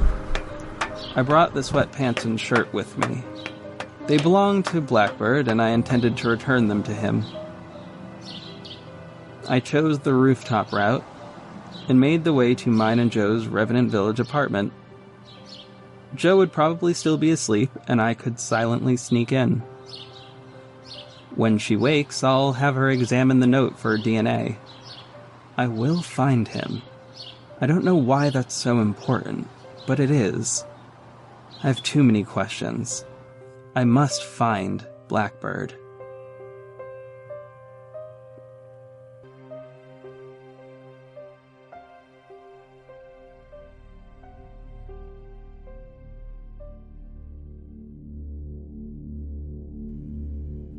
A middle-aged man in a three-piece double-breasted suit with an eggshell and ivory Homburg hat on his head, holding a fancy gold-tipped cane, is sitting on an ornate, dark, black throne in an abandoned, rundown warehouse.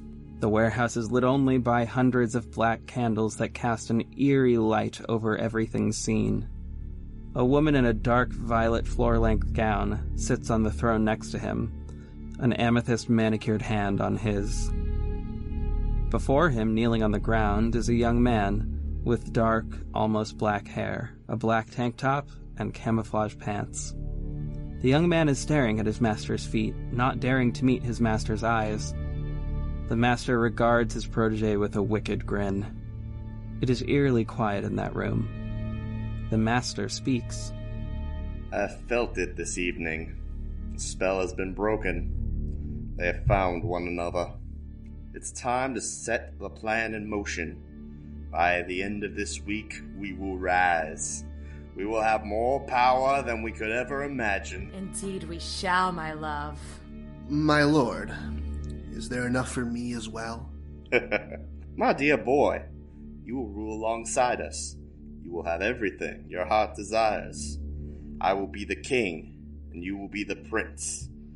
I have a gift for you. The woman Violet stands and steps forward, holding an item. She stands before the young man, and using both hands, she places the crown on his head. The young man smiles, reaches up, and tilts the crown ever so slightly to the side. The woman reaches down and kisses the young man on the forehead. And what a fine prince you'll be. Rise, my boy. Take your place next to us. The woman in violet raises her hands toward the opposite side of the man in white. She whispers a word, but her speech is different. Solio. There is a surge of energy in the room, and a matching throne to the one that the man in white is sitting in appears with a flourish. The woman takes her seat, and the young man tentatively rises before taking his seat on his own throne. He reclines into the comfort, relaxing and embracing that feeling of power slowly filling him. A wide grin spreads across his face. And now, let the games begin.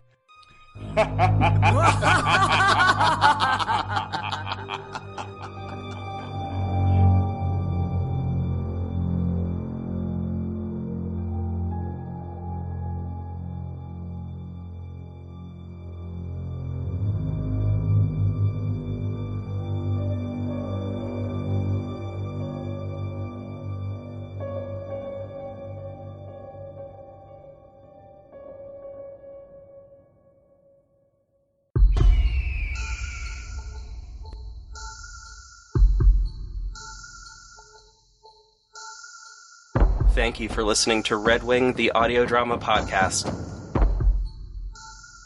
Redwing is written, directed, and produced by J.V. Hampton Van Sant. That's me.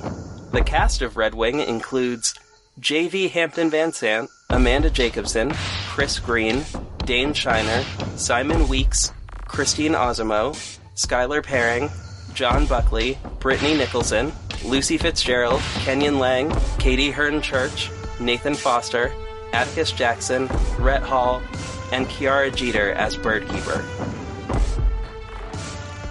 Redwing's official musician extraordinaire is Nico from We Talk of Dreams. Additional music from Kevin MacLeod.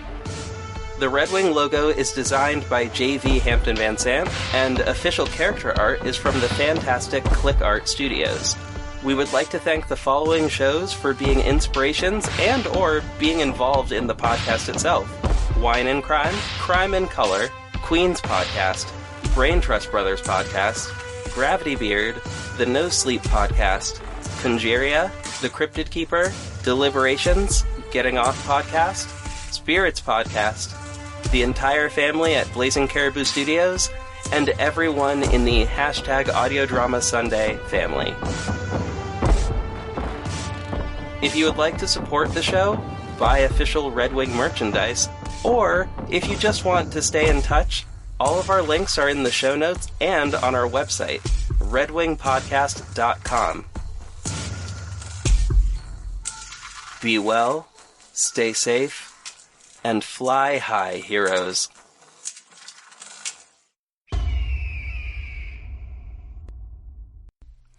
That was the first episode of Redwing, an audio drama produced, edited, and written by JV.